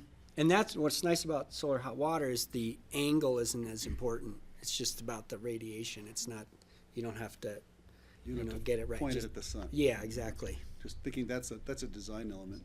Yeah. Okay, thanks. Question real quick. Glad you're Yes. thinking about it. I don't know if this is the appropriate time. I have to step out in about 5 minutes for a half-hour conversation with the governor's office, and I'll be back for the end of the presentation, so I'm sorry to miss it. But and I don't know if this is the time to say, I'm sure some of the financial affordability concerns will bring it up, but I wonder, I'd love to see a way where we have more one bedrooms in the plan. We don't have any. I know you had mentioned concerns about additional cars and parking. And I think, affordability. yeah, we know just from sitting on APSHA, like what demand there's like a ton of demand for one bedroom units in our community. And so when I think about the design accommodations, are there ways to like vertically, park like before front and like I look at one of these, like the Carriage House, I'm like, oh, what if that was 2 1-bedrooms and you could accommodate 2 parking spots front and back or One of something the most like that. ideal places for the 1-bedrooms would be in the lower ranch area. Because of access and because of more cars, and we could probably, those buildings could grow a little bit, but there's one that cascades down the hill, and you could double up on the 1-bedrooms there, maybe even triple up per unit. You've got a 3-bedroom, you have 4 3-bedrooms. So we have thought about that and potential question Yeah, coming I up. just want to throw that out maybe for the board's consideration, Sure. just given, what we know and what we We need hear to and the meet the needs of the demand and community. all of that. I support that. Keep that in mind for And some of design. that's how you guys structure your standards for qualification. I know in Boulder, was on Boulder Housing Partners Board, and there were some units that we did where we allowed people to qualify for a 2-bedroom because they were teeny tiny 2-bedrooms. So in a sense, you could have a single person living in there, but they had a bonus room. And that was actually not any more expensive to build than the 1-bedroom, but it gave you more flexibility in who could actually live there. Yeah, I don't think we've decided if we would follow APSHA's guidelines for this project. I think our only restriction is it has to be employee housing because we used our employee mitigation fund for it. Or then they can have a roommate Yeah. rent it out.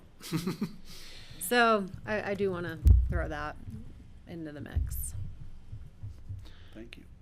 We have a few more slides for the site and a bit of the livability, so we can move through those and then we'll get back to some of the affordability and project costs.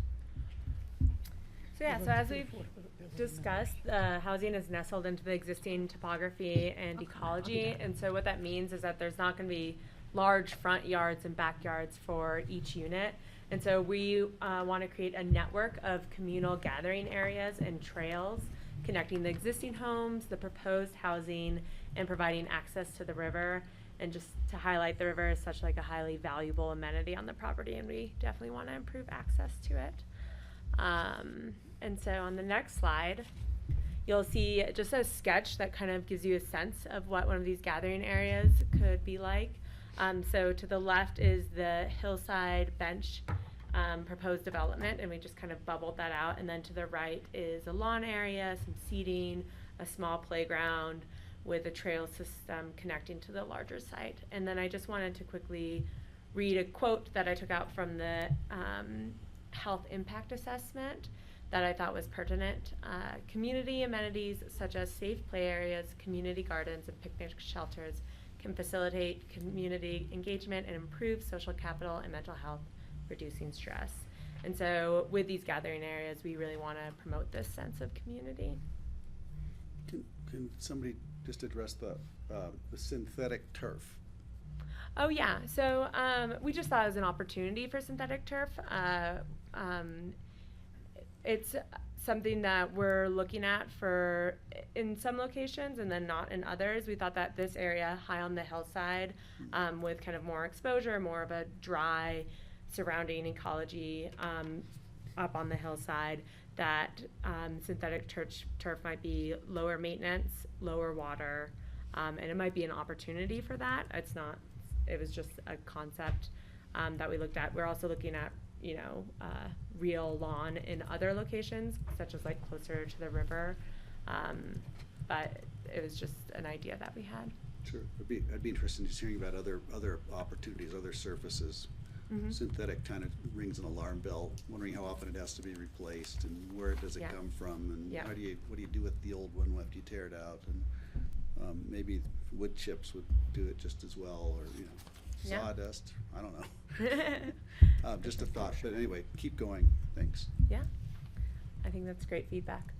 So on the last slide, we were just showing how the gathering areas and trail system are part of a larger context, and that's this corridor of the Lower River Road, the Rio Grande Trail, and the RAFTA route. And we want to improve connections to this corridor for both the proposed and the existing. And then we show a quick sketch of what this area could be. We can provide better connections and crossings to the Rio Grande to RAFTA bus stop, and we can provide areas to sit and rest, which are important aspects of transit and connectivity. And then again, another quote from the health impact assessment that I think is really important. Many Phillips residents value its betwixt and between location, viewing it as conveniently accessible to several towns rather than isolated. And so through design, we can improve upon this accessibility to nearby amenities and towns. People really do seem to love living at Phillips. If they have a car. Yes. It is rural living. And then, yes, on the next slide. This is our final diagram that we wanted to show you. And it illustrates how the existing and proposed homes are situated in the larger ecological and agricultural context. And with this site, we have an opportunity to preserve, enhance, and restore valuable habitat on this property. So we cut two sections that kind of start to illustrate this a little bit. So the first section, working left to right, you can see the connection of the Rio Grande Trail, the Lower River Road, and the existing mobile homes, as well as some of the existing vegetation. And then we want to both preserve, clean up, and enhance the narrow leaf cottonwood stand on the Eli Seri Stitch to help screen that proposed housing. And then we also want to preserve a lot of the sage step that is on the hillside, and that's really important for mule deer. It's important for them in the winter to be able to forage there when the agricultural fields are full of snow. And then the next slide is the proposed housing near the ranch house area. And you can see, again, its connection to the Rio Grande Trail and the Lower River Road and how some of that existing vegetation helps to screen. And then, again, with this property, we have an incredible opportunity to restore the riparian corridor and also provide access to the Roaring Fork River. I have a question while you're talking about the sort of the plant aspects of this, the botany. The fields that you're calling agricultural fields, what makes them agricultural? So actually, in some of the other locations in the diagram, we spoke to it as agricultural view sheds, because really, in some ways, what we're trying to conserve is when you're going through, the 82 corridor and you're driving through, you have all of these agricultural fields and like this history of agriculture that you're kind of driving through, and it's intermittent, right? And they read as a field. Do they function as a field currently? No. I think that we can explore opportunities moving forward for how these agricultural fields could function. And we talked to the CPW last week, and they talked about opportunities to seed it for ungulates. And so there are opportunities, but we need to know how this project is going to develop to talk a little bit more seriously about the opportunities for the Can we just call them open space fields? It really bothers me that they're called agricultural fields. We're not preserving agriculture with these fields. I think that's great. And I think this is just a carryover from what they were called prior. I do know some of them have been hayed, but I think it might be a once per year as an opportunistic thing more than something that is actively managed. And that point gets to something that I kind of laid out in the AIS, and I haven't said yet today, is really in talking with a lot of potential partners, both internal and external. They're really curious as what's going to be kind of the opportunities left before they would want to opine on what they could potentially do with any of those spaces. You're So- talking about opportunities to build more later? No, What- no, what's- what- or how to preserve, or How to how to manage, restore. Or to how make it restore, wildlife or- habitat. Right. Yeah, whether it's just something that's seated better for ungulates, or if it's something that our open space would be interested in. They haven't been too hot on some of these prior, but a lot of that is also due to not knowing what's going to happen. Right. I know, obviously, on the river side, there's other opportunities. So those are things that until we know what we're doing here, that's on the to-do list. Can we for just get rid afterwards. of that misnomer and call Sure. it open space? Yeah. Honestly, it just bothers me every time I hear it. I'm like, it's like misleading. Oh, we're trying to preserve agriculture. Well, we're not. Steve? So that's why I really like the lower field below the road, which is less steep. And I see that as a huge opportunity for community garden. For the residents to have a garden space. And that would be much more productive agriculture than having a hay field with, putting up a few tons of hay on it. And I remember seeing Con Phillips going around on his tractor baling hay there on that field every Yep. year, and he never put up very much hay, but then he put up what they had. But Without water? community garden with vegetable growing Yeah. on the flatter ground, I think would be a really great use for that. Does it have water Yeah. associated with it? Down below. Yeah. We have water rights Yeah. with the Okay. ditches. So So- it was agricultural, it was used for haying, but it was low productive hay fields, because that was obviously cleared for ag 100 years ago. So I don't think it's a misnomer, but it's not super high value ag is what I'm hearing for It hasn't been used agricultural for ag. production. How Well, long? no, Quite a if few they grew years. hay on it, it was ag. That was a long time ago. Well, So I think we can take a look at some of those opportunities if we get up into the schematic design area of this project. I'm going to kind of head into Yeah, great. some project costs, some fees, and some affordability. And I'm going to preface this as I did in the AIS, where I took a guesstimate. I projected out to this year. We had some consultants take a look at our numbers. We didn't get them back until after your AIS was due. They're a bit higher, but a few of the reasons for that is, one, the volatility that we've seen recently. It's so difficult. Estimating is my least favorite part of what I've been doing because you just don't know right now. But I did and- hear that lumber has gone down 35% recently, which was. Well, then we gotta awesome. act. Well, Don't bet on it. but- yeah, right, and that's that betting is exactly why it's so hard to estimate, because right now we are estimating on an estimate that was based on very different projects. I started with Basalt Vista. And added an inflator. I got to today's dollars. Our estimator took a look, and they went out to 2024. And one of the things I probably should have done in the AIS is actually put in a range. The update in the numbers that you see here is this number in the middle. The total pre-market adjustment line is at 29 million. It's really similar to what was in your AIS at 28.8 or 28.9. The range that I should have given you is probably up to 33, which is that kind of factor that we typically do.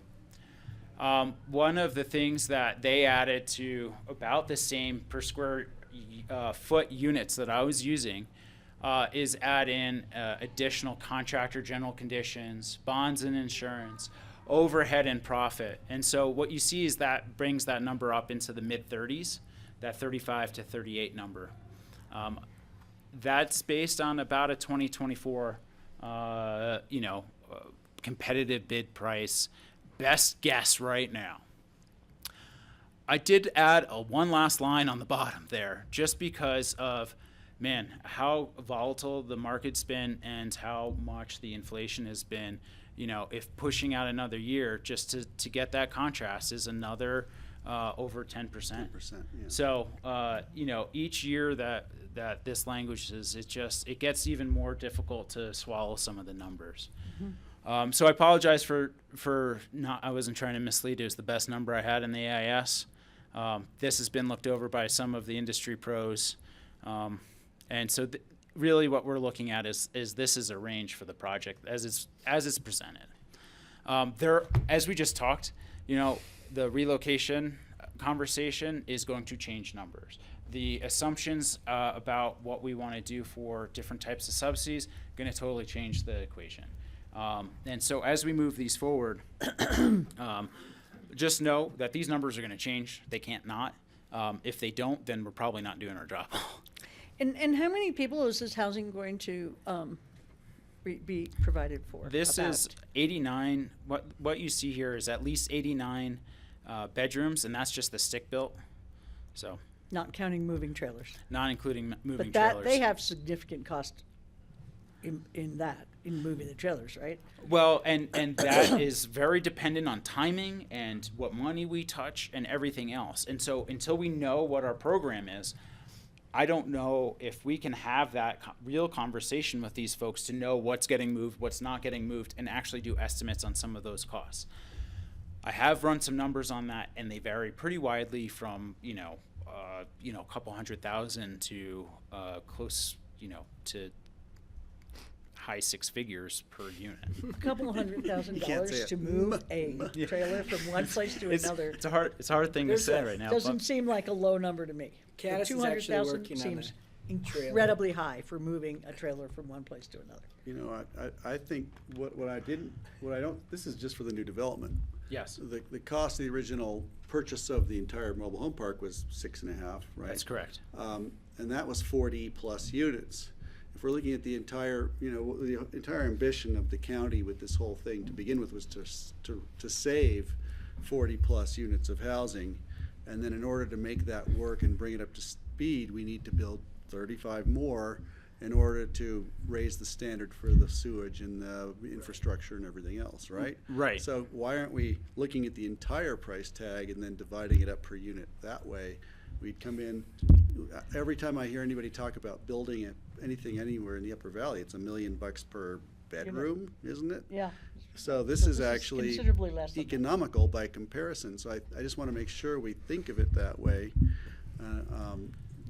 I'd like to just get an understanding that what we're trying to do is preserve and then enhance housing at the best possible price, and that seems like a way to look at that might help us. And it certainly can be. Greg, there's so many different ways. It's kind of like the last equation that we talked about. There's so many different ways to divide this out to present it. And we can certainly bring back this divvied out. And as we get into the affordability, there's so many assumptions built into this. Again, it's a guess on an estimate. But what it does do is it shows that what it would look like at, a couple different levels. I guess I'm So- more interested in economic reality than in worrying about what the affordability target is, because that's an amorphous thing also. But if we take the 50 million, if you put in the cost of the property and everything, estimated 50 million, and you divide that by 89 units, it's $500,000 each, which is still much less than if we $1,000,000 started each. from scratch. And one of the hard pieces of this equation is that $6.5 million initial purchase, and what we purchased was something that had years and years of deferred maintenance and things that Right. we as a county would not build ourselves, that we have to pivot. And so that is a big chunk. Those first two line items are another $6-point-something million of just rectifying those sorts of issues. Right. Yeah. That's why I was thinking it should Right. be included in the entire picture, because it paints a better picture, quite honestly. Maybe a more accurate picture would be the way to say that.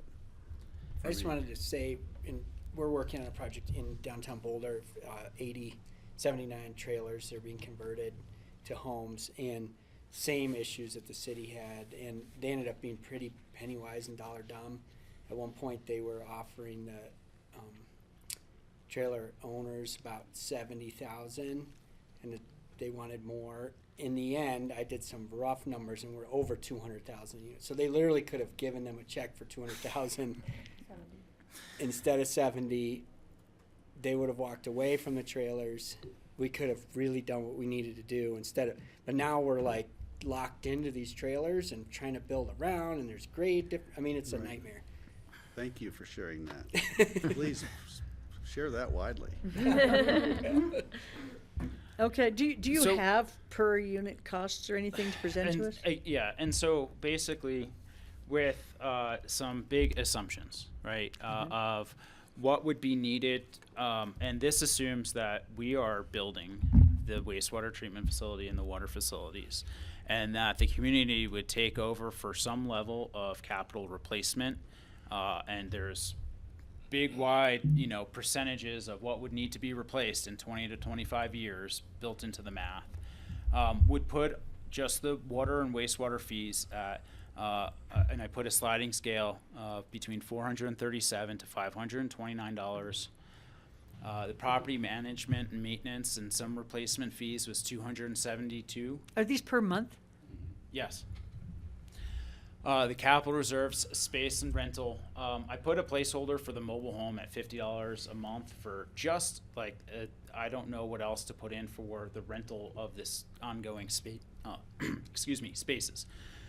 For the 2 bedrooms and 3 bedrooms, it's about $139 to $142 to put into the capital reserves, to have some sort of fund there to replace things like siding and roofs or windows or whatever have you. So that gets us anywhere from the $760 a month to $944.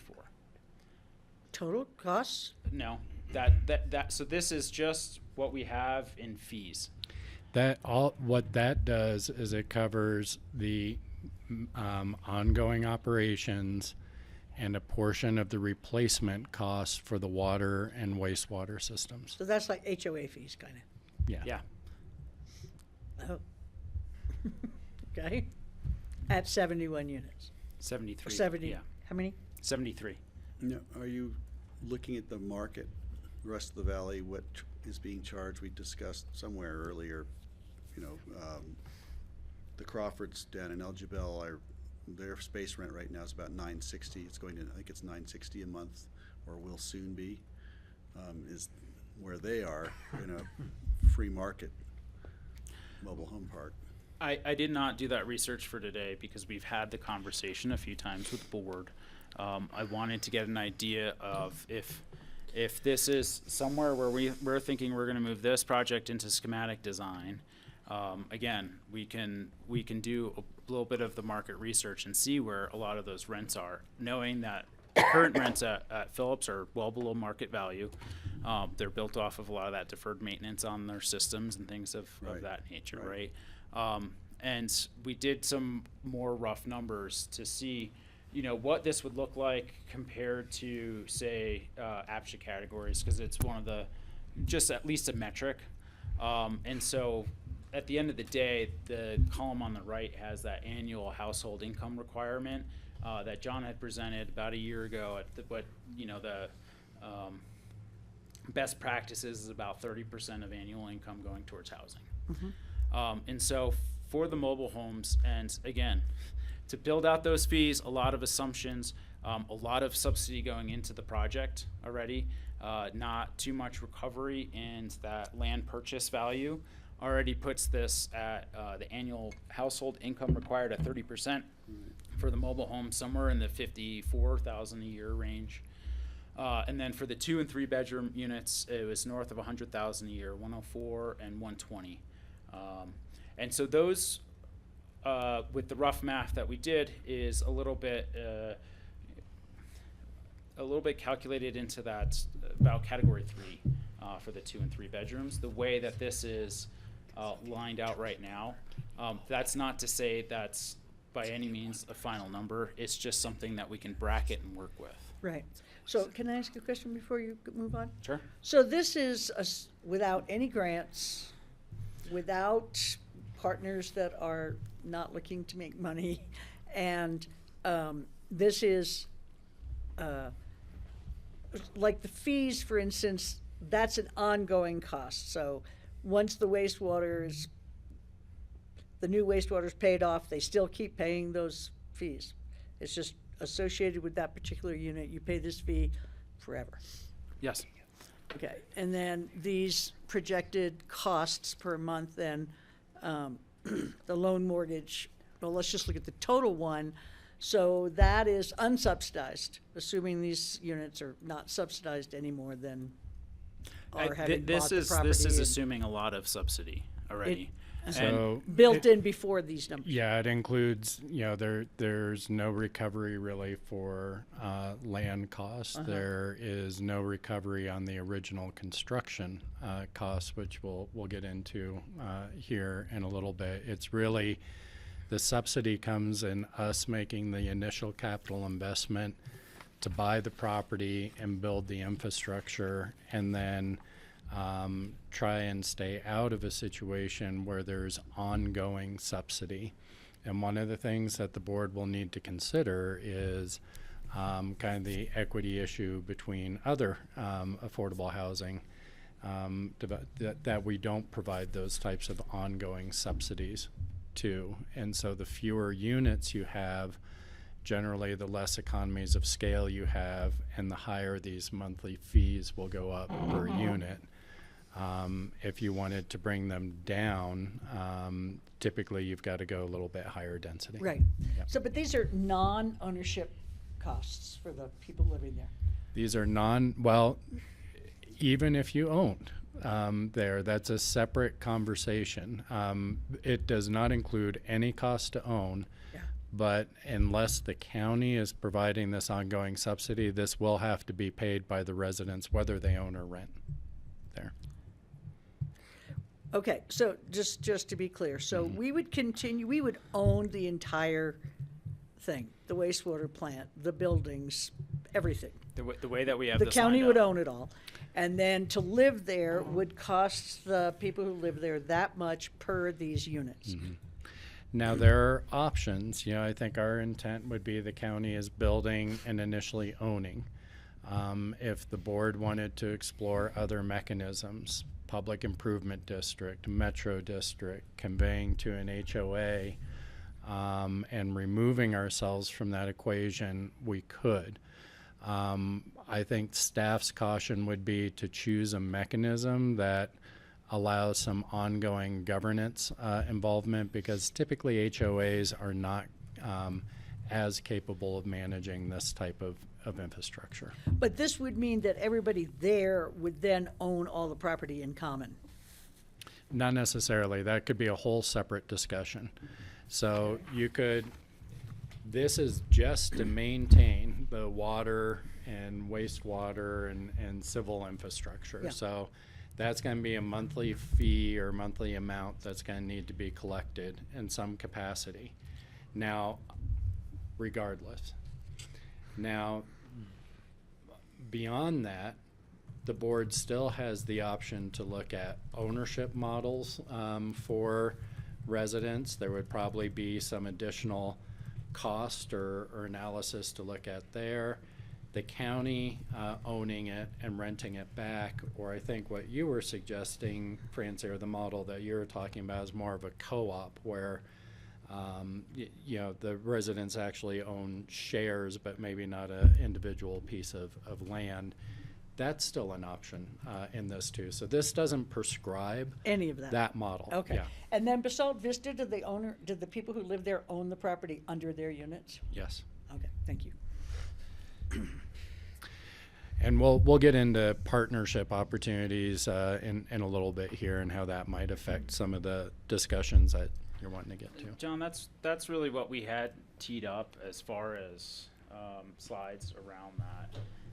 What I did want to do is bring us back to something that shows the project, just to make sure that what we think we're hearing is what we're hearing, right? What does the board want to take another crack at? What are you comfortable with us moving forward in the design process? We have most of the engineering pieces that we've had so far, the wastewater design, the water design, all of these things, and also the architecture. We're a little bit kind of in that conceptual design hold until we get the nod from the board to move these sorts of things forward in design. In doing so, we can start bringing back some of the things that we've heard from the board today, whether it's relooking at challenging some of the assumptions around the 10 trailer pads, including in our next presentation discussion about how we would tackle some of the solar issues that we want to see, what opportunities we have for one-bedrooms. Make sure that, you know, we have a good understanding of synthetic turf. Talking about garden spaces and things of that nature. But is this the balance that the board is looking for these units, with the preservation of whatever we call the fields, where the units are housed on the hill site or down near where the ranch house is? Is All right, so let's do this. Let's each take a few minutes to respond to what our thoughts are about what's been presented to us so far, and just have one person speak to all of your issues, and then we'll have another person speak to it, and if there's embedded questions, we'll answer them as they come up, and then hopefully Kelly will get a chance before 2:45. If we're long-winded enough, she'll be back. But we only have till 2:45 unless we can wait on the demolition stuff. A couple of clarifying questions first. Okay, go ahead. There were two different designs for the replacement trailer units. One had the road going through it and then up to the bench on the upper level. This one shows it a separate road coming off of Lower River Road, going to those units, and then that road ties right into the existing road for the existing units. So is this the proposed one here that you're showing? That's probably this is probably the best solution to get up onto that hillside without having too steep of a grade, not taking up too much of the field with a switchback, and having and having something that will get up and over the ditch. It's been a while since I looked So at the other one, Yeah. the other one split the trailers, but it was a steeper grade getting up to that upper level. And so much, and that's why this is a better gradient for that upper road. That's correct. Okay, that's the first question. Second question, is the existing ranch house eliminated in this proposal? It would be eliminated in this scheme. Because I know at one time we had thought, well, that might be a community center for the community or something. Right, and when we're looking for opportunities to do these dense clusters, that was the first place that we really honed in on because it's been disturbed. There is access to and from the road, so there was less construction associated with that. So yeah, unfortunately, we have talked about potentially taking pieces of that for some design features. There's some really cool wagon wheel stained glass windows, that we want to use someplace eventually if there's there. So Speaks to your funky. Right. Yeah. And then all the property down valley from that cluster is not developable? That little gets triangle? that gets further down in elevation. It's in the floodplain?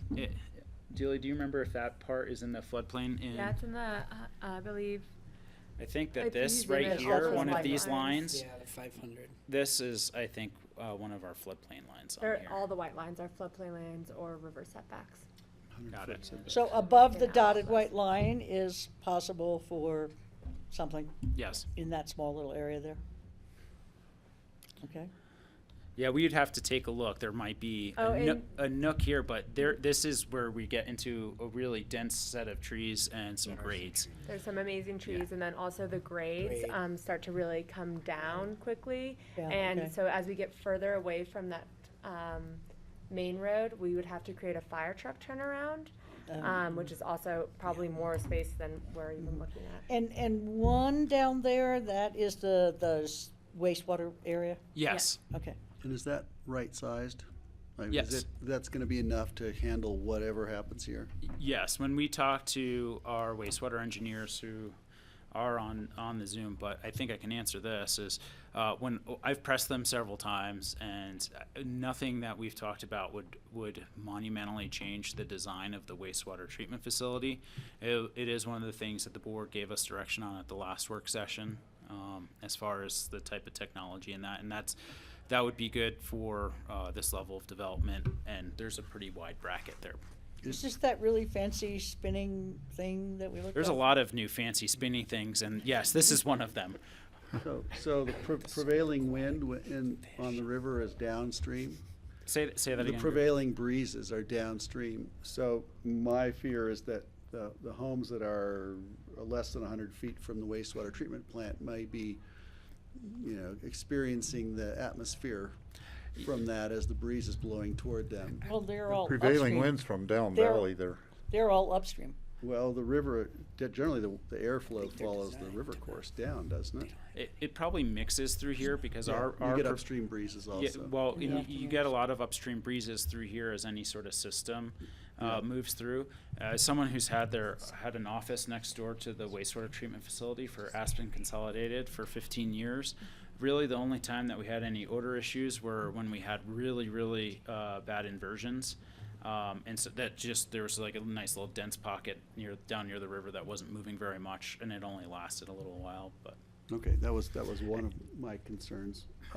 If you were gonna, I don't have my full list here. I'm sure if Steve says something, it'll bring up a question that I have. If I could though, Go I'll ahead and just start. say I appreciate what you've done on the hillside with the spur. I think that makes sense.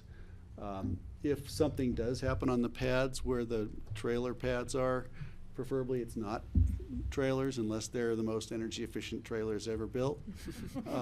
But also they could be screened. Like really, screening is an important thing. Absolutely. That's going to, drivers up and down the valley are going to notice that more than anything. So if it's screened properly, I think that's doable. We talked about the location of the septic, so I'm not going to go back into that. The right-of-way with RAFTA, of course, is important. It sounds like you've sorted that out. Additional traffic study on Lower River Road. What is this going to do to the traffic on the road? And, RAFTA doesn't serve this place particularly well at this point. What's in the plan for transportation? So one of the things that I have on my to-do list is to talk to RAFTA. I have had preliminary conversations with them. It's a critical mass issue for every RAFTA line, as you probably well know better than anyone. So adding the units here and getting some more critical mass onto any one of those lines will bring it to the attention. It's fairly underutilized now. You're right, and I don't think that this would. By any means overwhelm, but it probably would get it to somewhere of a more acceptable, user number for that line. This is where to justify a bus line there. Right, Yeah. and so this is where that line turns around. It is a pretty convenient area as far as grabbing that little commuter up to the Brush Creek lot and transferring. So that is an amenity that is there now, and I'm sure RAFTA would be, receptive to the conversation regarding what that looks like. In my previous career here, in dealing with traffic, I wouldn't have too many reservations regarding the amount of additional traffic here. You do have bus, you do have offset with the Rio Grande Trail for summertime commuting.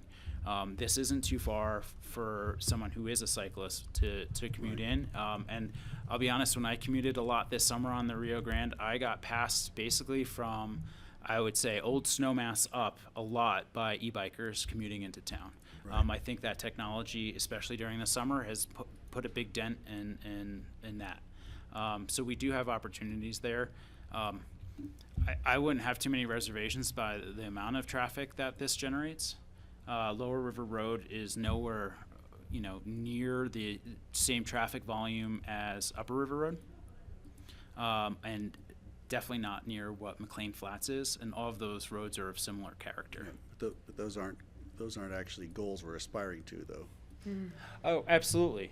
But by building additional units in a location like this that is on a bus line, and that you do have alternative transportation methods with bikes on Rio and things of that nature, not that far from the Brush Creek Park and Ride, and that,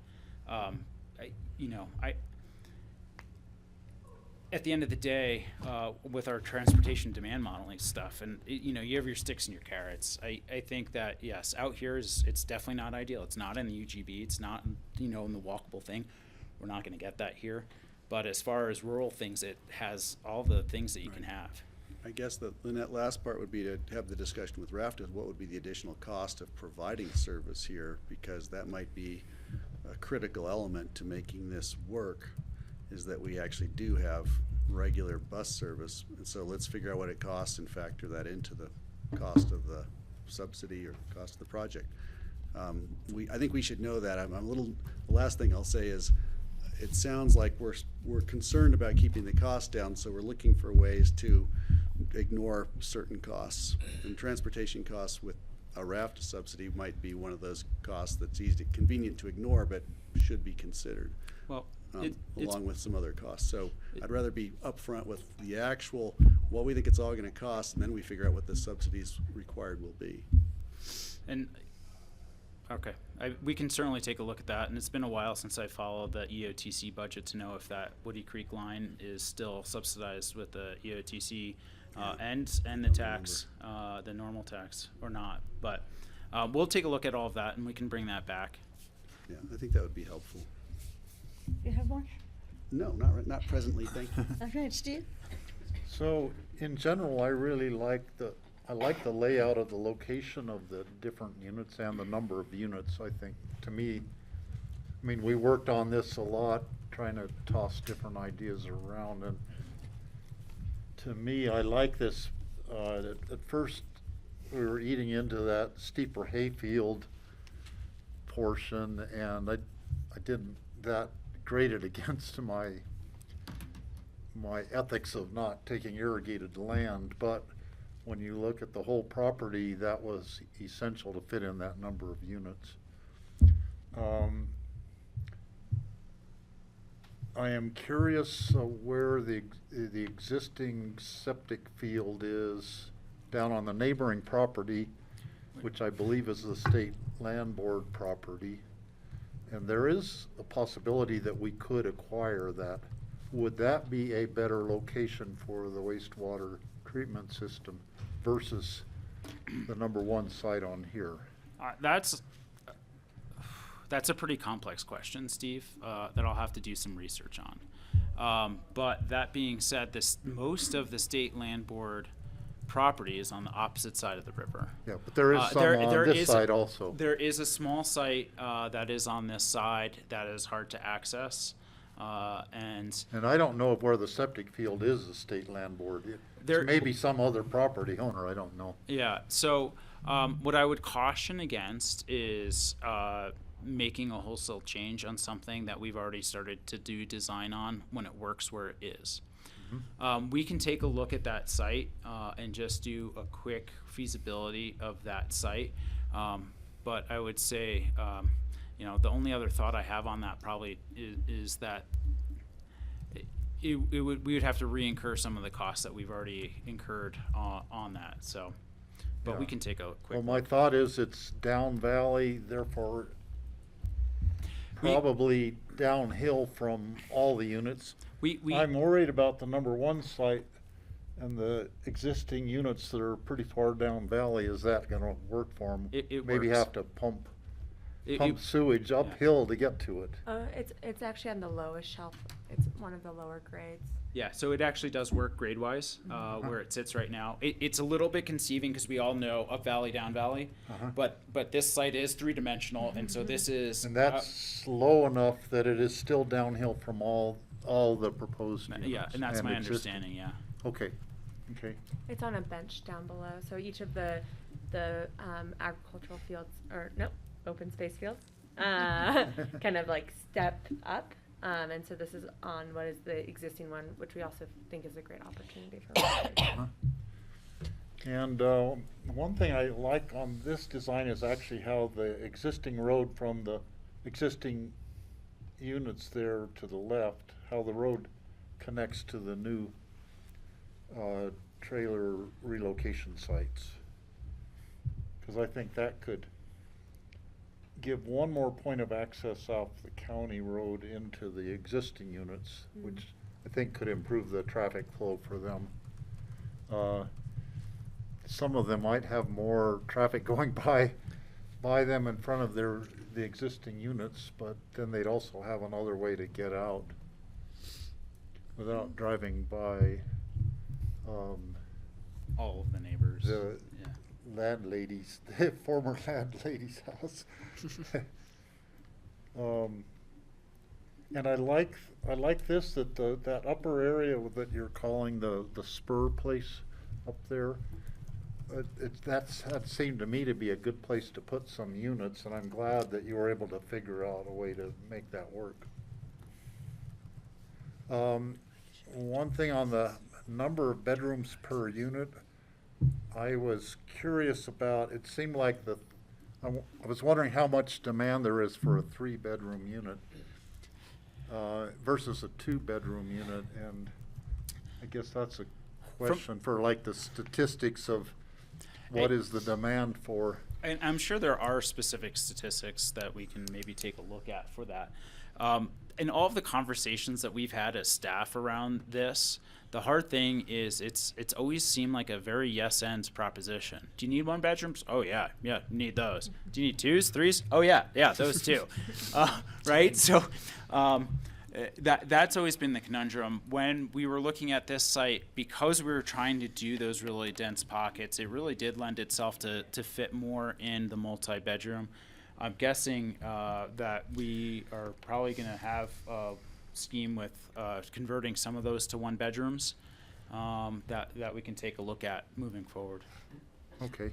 And one last question. We had talked about in the future sometime if we realize that we needed to put more units, that up above the ditch on the sagebrush part going up valley would be a location for another We have a lot row of units up there. We have a lot of opportunity for additional units. Yeah.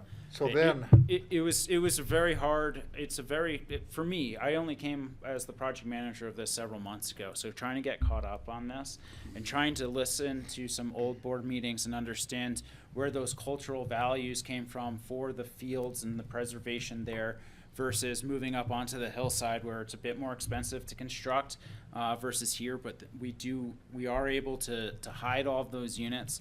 I would say that, we do have opportunities down in this cluster that's nice and, protected on that lower field as a portion, and then that, the upper sage step, or the ag fields, there's other places. It's just always been that balance, right? It is all about balance. So it's possible to expand there sometime in the future for, way in the future, if the community says we need more units there, that would be where we'd be looking to put them. Now the question is, how hard is it to expand the water system and the wastewater system? Are they kind of modular that they could be added on to incrementally to carry more capacity? Absolutely. Everything that we've been looking at is fairly modular. I'd always caution about asking an engineer what's possible, because everything's possible. I love that challenge. It's just let's talk budget. Yeah, so Steve, we've been conscious about keeping the infrastructure scalable. Now, where that development would occur in the future is going to be up to a future board. We don't have to decide that. Yeah, could, if you wanted to maybe identify spaces to communicate that forward, that maybe future development here, that'd be fine. I think if that became a priority, to be honest with you, the open space fields, I'm going to have to get used to that too, are the easiest to develop. So those would probably be likely looked at depending on the values and a future board, at least if economy is the most important consideration. If kind of character and hiding is the most important consideration, it'll probably go up in those sage fields. But we will keep the infrastructure such that it can be added on to if that were a future decision, because otherwise we're that flexibility. That's all I want to make sure we're thinking way in the future when we might need to expand it, that we can do it without having to throw out everything we've already did earlier. Anything else, Steve? No, that's it for now. I have another question. Go ahead. No, go ahead. Only with the package plant, or if that's what you call it, the sewer plant. I'm just thinking back to last summer's episode at Lazy Glen where the system failed and it was basically just pouring into the river. And it took a while for that to be sorted out, and it made a lot of fishing guides and other people pretty nervous that it was just going in the river. If this system fails, it's pretty close to the river. What do we have to ensure that, you know, a fail-safe or something, if something goes wrong, you know, are we creating a hazard, or do we have a design that will prevent it from spilling into the river? These sorts of, especially the newer systems, the system at Lazy Glen's, from my understanding, was pretty dated. Sure. These are. This will be too someday. Well, it will be someday, but we're starting with a number of year head start on them, and these can be designed with some level of redundancy, but always what we try to caution on is that when these engineers take a look at these designs, that is definitely one of the, you know, it's mission critical, right? To be able to process wastewater. So that is just baked into the design of these systems, particularly the new systems. Because what you're doing is growing bacteria and algae, and both anaerobic and aerobic at the same time, depending on where it is in the system, that's always going to be growing there. So there's always going to be some level of treatment. I can, by all means, we can get into the wastewater treatment facility at a future work session. We can dive into that type of stuff. Well, just thinking we're on the edge of a 100-year floodplain. Well, but that's really for wastewater treatment facilities that are located on a hillside next to a river. That is really where it needs to be, because we need to be able to accept those flows without pumping. Because I would be much more concerned with a number of lift stations than I am over the operation of the actual facility. Right, copy that. And so that really paints us into that corner of where this can be housed. The entire Carbondale septic system for all of Carbondale is closer to the Roaring Fork River than that is. It's right on the river. Like, it's right there. Okay, I have a few comments. Thank you guys so much for the design work you've put into this. I mean, your presentation is really great. It's really easy to see what you have in mind, and I love those schematics. They're just, it's really well done. Thank you all so much. I don't have a problem with the fact that it's outside the urban growth boundary at all. I know that's been one of the things to discuss. I think keeping our affordable housing within the urban growth boundary is not our best approach to housing our workers. As I mentioned before, a lot of our workers don't want to live in Aspen. You know, it's a different world living in Aspen. And I am a little concerned about its distance from stores and shops and that kind of thing. How far is it exactly from Basalt? I mean, I've driven by it a million times, but.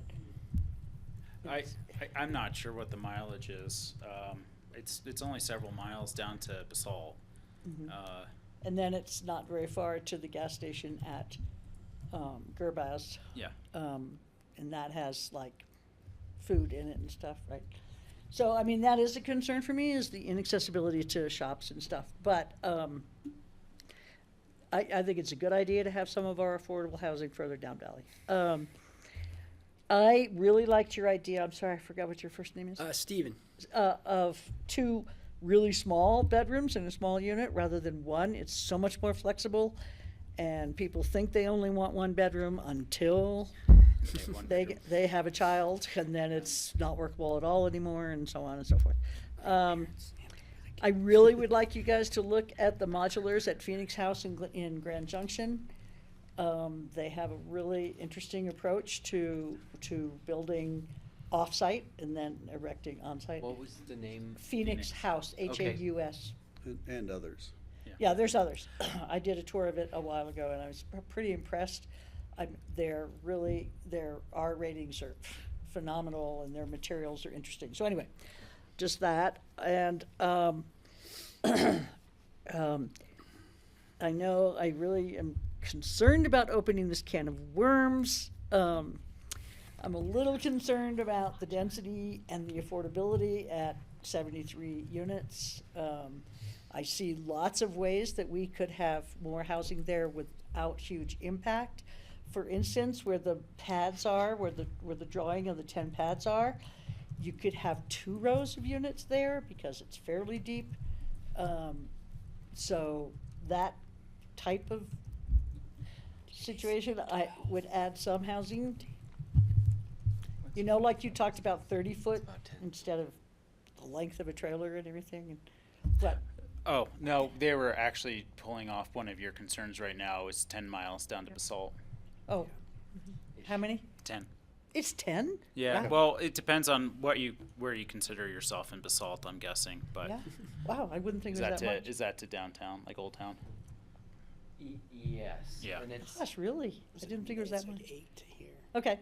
Anyway, so I think that area, that pad area, could use 2 rows of housing, and not have any more impact on the view plane. I see some other possibilities, and I know you guys have thought that out more thoroughly than I have, but I know Kelly agrees with me. Well, I think she does.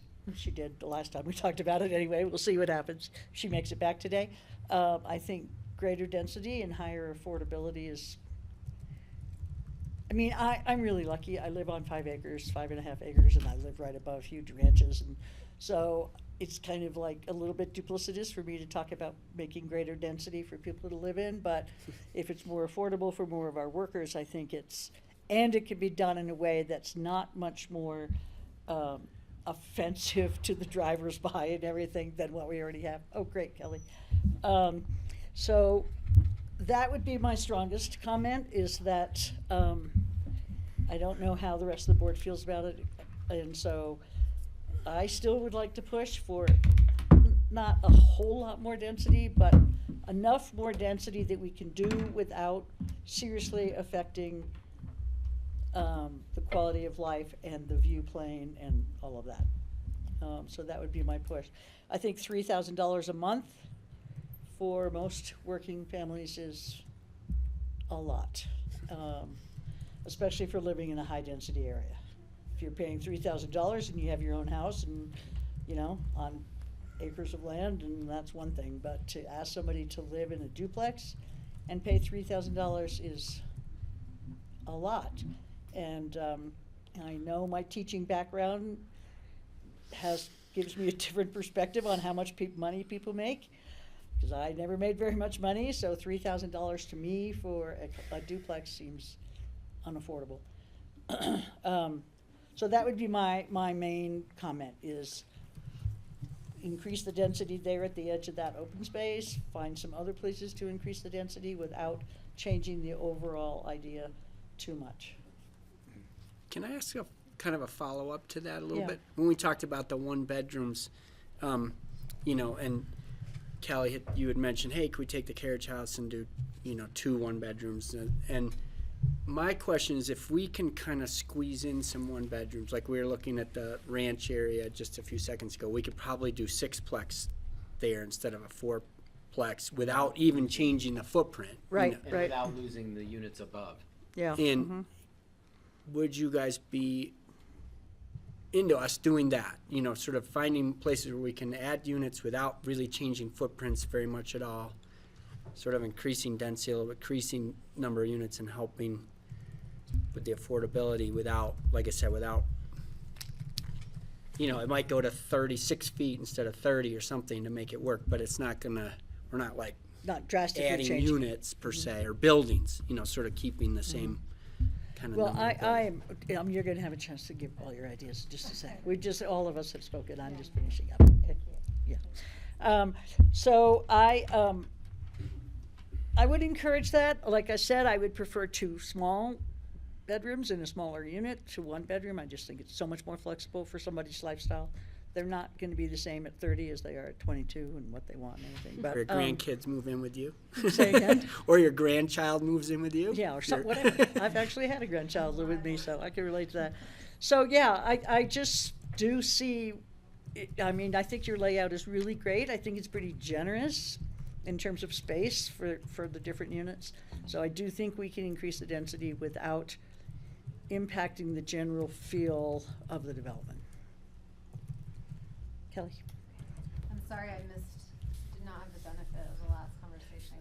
Would you put up the Sorry. costs Yeah, for her I- to look at that would be incurred by the people? So I knew I was foreshadowed I wasn't gonna like it. So- For this meeting. Higher than that. Yeah. Yeah, go ahead. We are running mean, over into John, by the all demo means. thing, so, Okay, I can if you be could quick. actually not the overall cost, because we can just tell her that, So with the affordability, Yeah, that. there's a lot of assumptions baked in. This is an estimate based on some guesses. To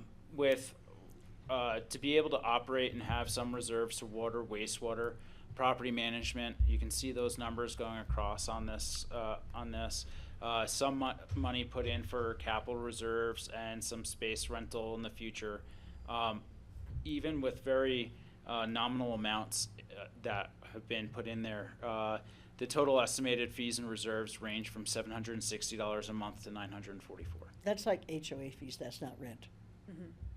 So then, And then, so if we made some assumptions of what they would be paying either in rent or on a mortgage for those, basically our total cost per month are between $1,360 and about $3,000 a month. That, again, is my best estimate and guesstimate based on some of the numbers that we've run in the past and trying to keep with some assumptions. There's not a lot, there's a very minimal amount of money being recovered in here. So there's a pretty heavy subsidy up front. And then this would put us in the category 2, category 3 for the stick-built units with these sets of assumptions of what a mortgage or rent kind of would be, plus the fees. And then on the far right, you would see what that equates to is if we kept to the rule of 30% of someone's annual salary being used for housing. And It Francie, still we seems have, high. we have plenty of time. We're not running over. We still have 40 minutes till our scheduled break. okay, great. I guess I'm wondering, yes, I think this is high, I'm not even sure APSHA would qualify. I don't know, maybe Phyllis checked this, but I'm not even sure APSHA would qualify with that high of HOA dues. Cause they really look at what, all of the expenses are gonna be, for qualifications. So. The equation that I did for on the right is literally that total divided by 0.3. Yeah. And then I checked that against just downloaded the last sheet off of APSHA. And that's, with that subsidy, that's the category 3 number was a little bit over that 124, and it depends on the size of the household, right? And so that's always the qualifier for that. And so I believe both of the 2-bed and 3-bed were within that category 3 with that level of subsidy into the project. So yeah, that's that income level. Yeah. Gosh, I really have to think through this more, because I do think, like, maybe a different way for us to think about this, and I kind of had texted this to John while I was running out, is there a way to retain the bedroom count with a higher unit count? Because then the subsidy should ostensibly make these more affordable, I would think, while also housing more workers. It's a hard way to get there, Kelly. I think it does bring that affordability down a little bit, but because those 1-bedrooms are more expensive, it would depend on where we would, frankly, if we were to keep them as rentals, where we would bracket them, how we would sell, and so whatever that model is would really dictate that. But we can certainly take a look at, and I think this gets pretty similar to what Francie was asking us to look at as well. And do we know what would modular construction look like for the cost rather than stick built? So I was at a modular factory 2 weeks ago with Habitat, and well, you Yeah. were there too, we all were there. Indie Dwell and Indie Pueblo. Dwell, and they don't come this far. They're in Pueblo, and they were in the low twos. As far, Per I mean, unit it's dropped hard. off, and then you have A roof and foundations, siding. roofs, Sure. so that's probably looking more like mid threes, potentially.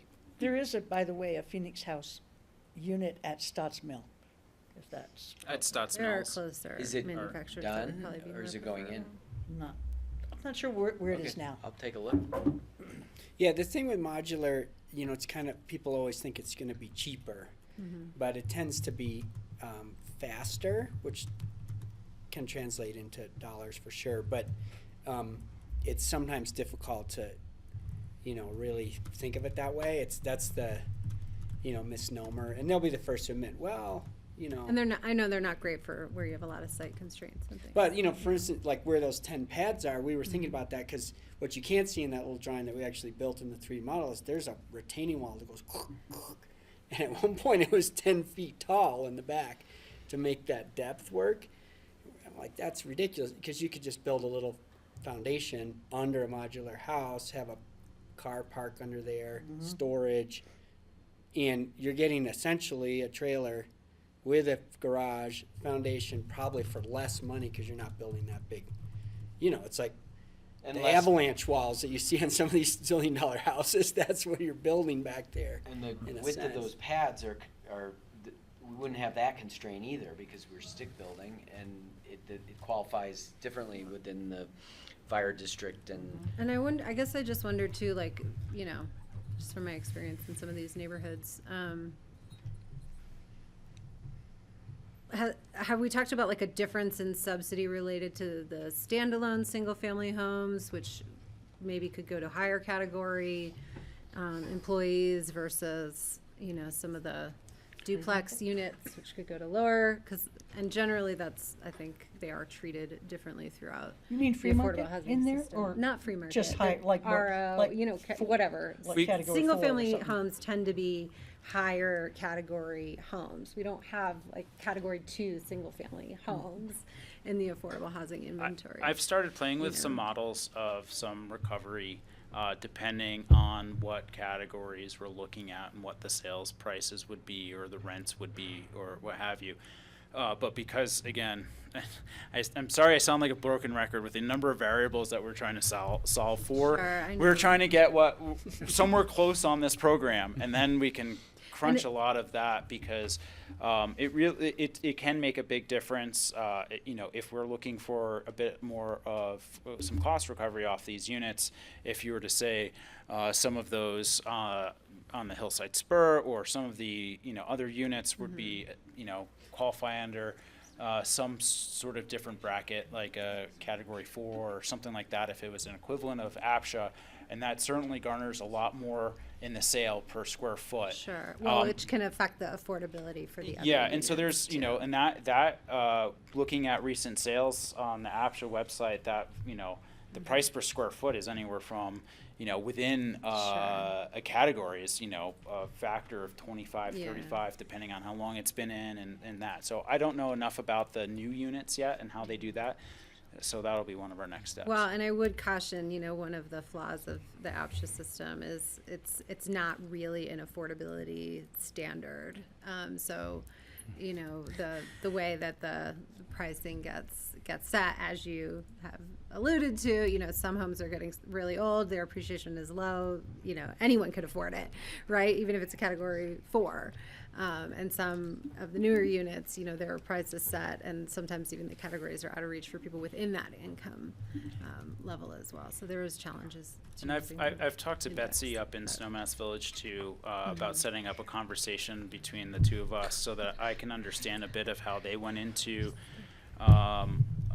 their model with some of their other Sure, 'cause projects. they do kind of an income-based and then Yeah, assess and the so sale there, based on that. knowing that there are other models that are local, Mm-hmm. and we don't necessarily, we can borrow from some of them. It's just sometimes it's easiest because it's a context that we can put the conversation around Mm-hmm. to understand where those numbers lie. And for the mobile homes, are these for the new slabs, or is this what's being asked of everyone who currently lives Everyone. there?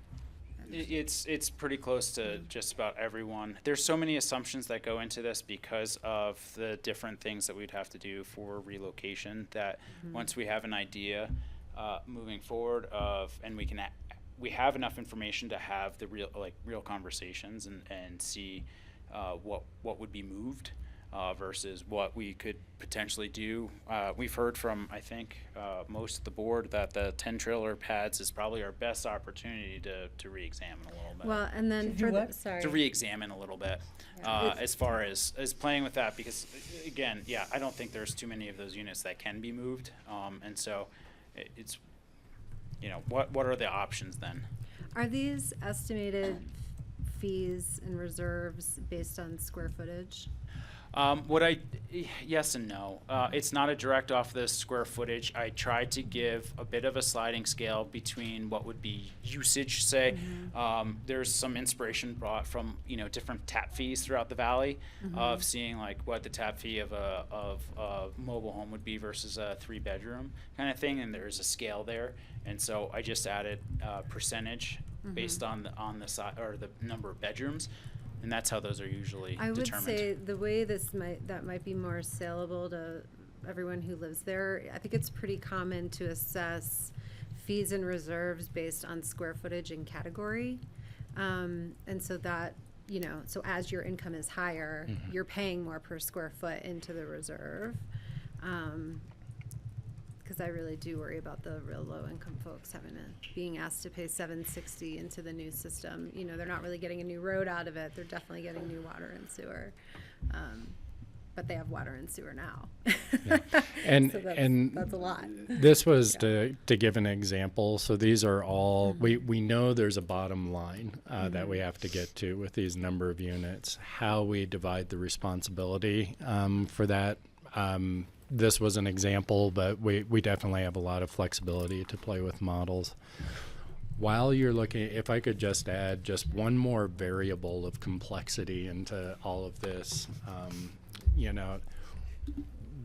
we don't have the capacity to do this on our own.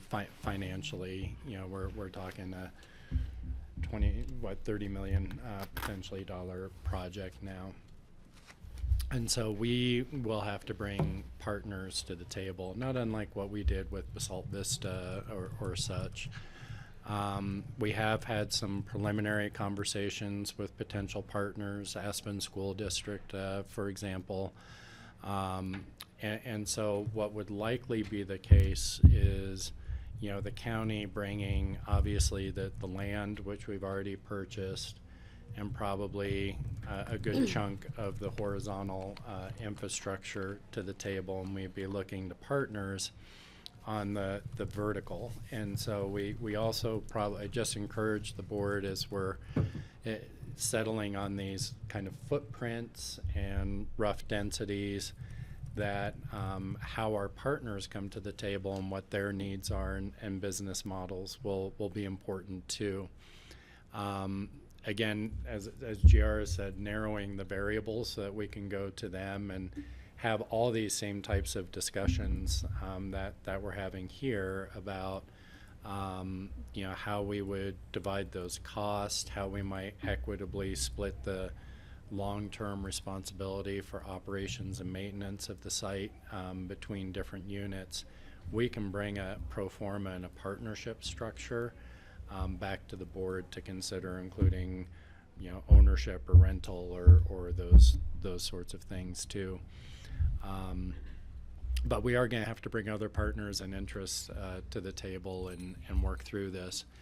But again, until we have that rough density and roughly what we can do on footprint, we can't move forward. I think it'd also be really helpful, I guess I'm still stuck on this a little bit, would be to maybe compare for us and the people that live there, like what metro district rates there are that are out there. I guess I'm just really thinking about like, how do we sell this to the folks that live there, and what does that look like to their neighbors down the road who are paying somebody else for all the services that we are hoping to transfer over to them.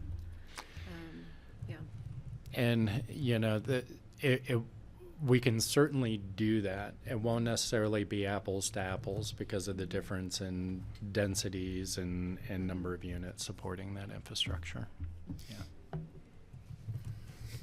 Do you have more comments, Kelly? I don't think right now. No. I'd like to check in with you two about my comments, and I think Kelly concurs with my comments, if I understood you correctly. Sounds good. In terms of slightly greater density in order to make it a little bit more affordable. Because I know when we had this conversation before, Greg, I know you in particular were concerned about having density in that particular area. And so, and I can't remember exactly where you stood on that, but I'd like to get some feedback for GR about that, so that it's not just us talking about making each unit more affordable, but we're sort of we've all considered it. So, do you have some thoughts you'd like to? Well, a couple of thoughts. And first of all, one more question on the affordability slide. I presume that the existing units would pay just the fees in the far left column of that, which was for a mobile home was $760, which is, I think, slightly more than they're paying now. But what are they paying now for?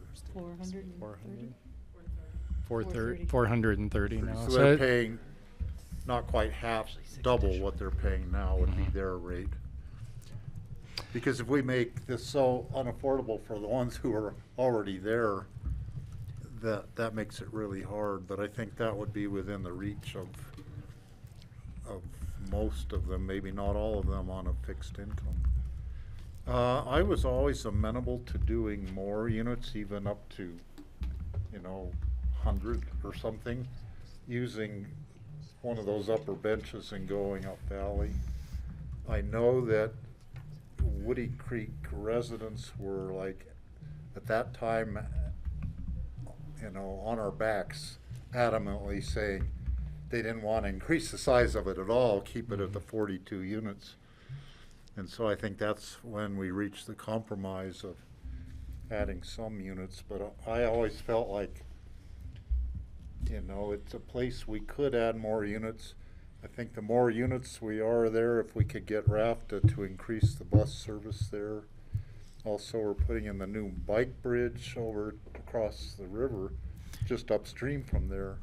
People are going to be able to get over to Aspen Village much easier on foot or on a bicycle.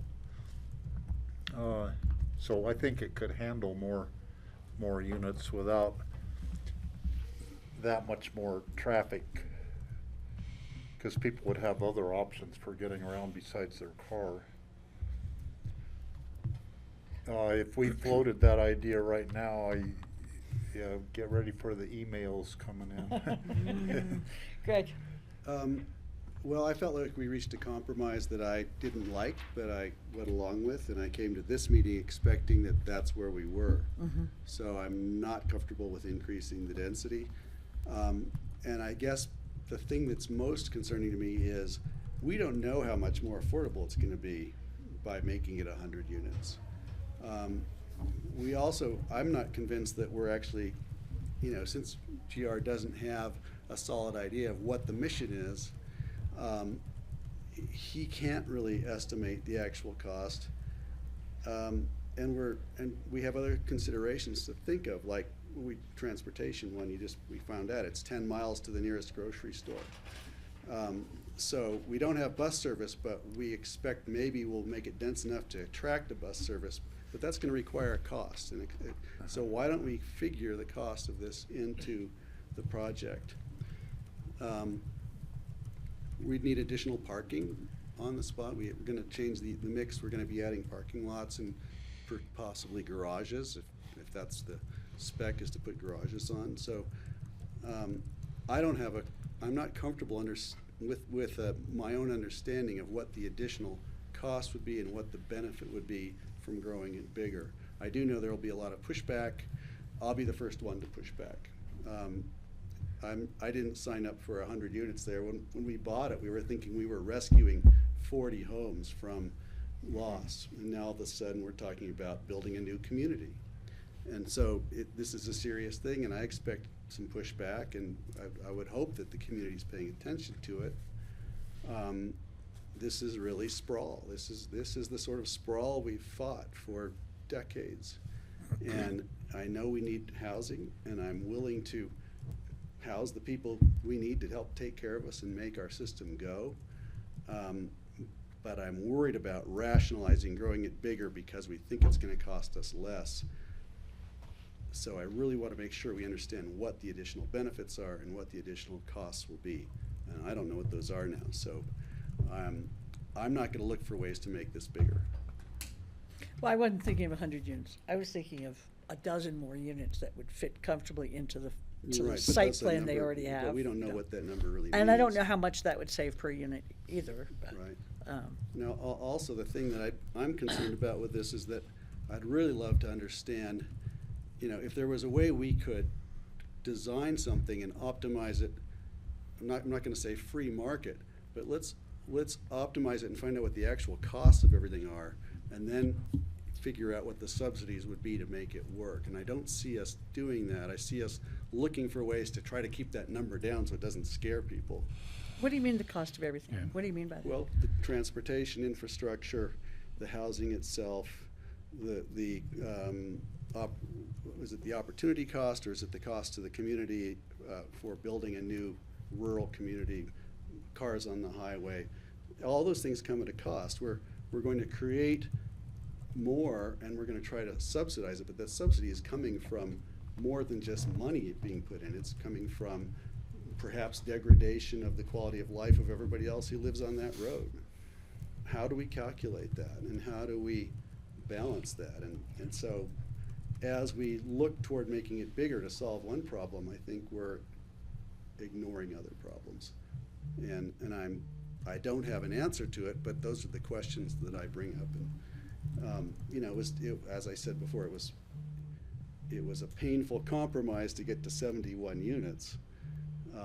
So I'm a little nervous when I hear people talking about great ways to expand it, because I don't think our community supports that, especially the neighborhood, which is, as you point out, that neighborhood you designate is a 5-mile, 3-mile long neighborhood, whatever it is. It's a big stretch of the lower Woody Creek, Roaring Fork Valley. I guess I'd want to go back and see what the neighbors think. Yes, John?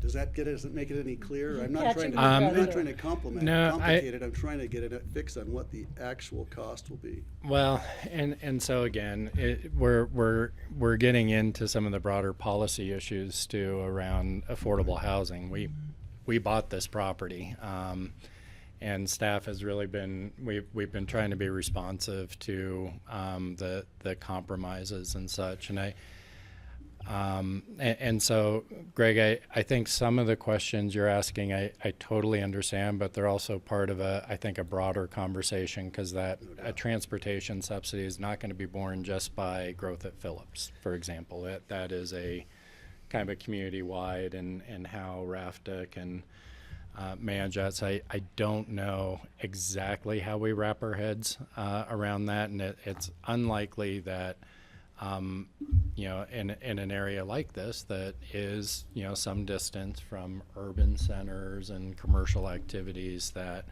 we'll have some bus usage, and we're still gonna have vehicle usage and bike usage, hopefully in the summer.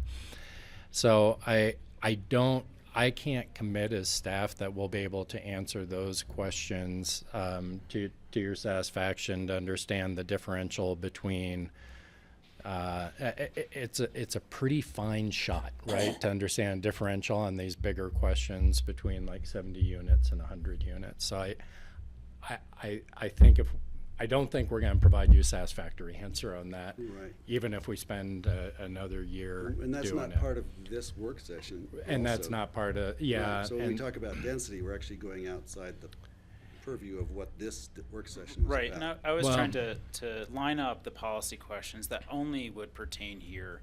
And the unique opportunity that the board has here is you own the property, right? And so as far as the bleed, you have some control over that, because this is just this property.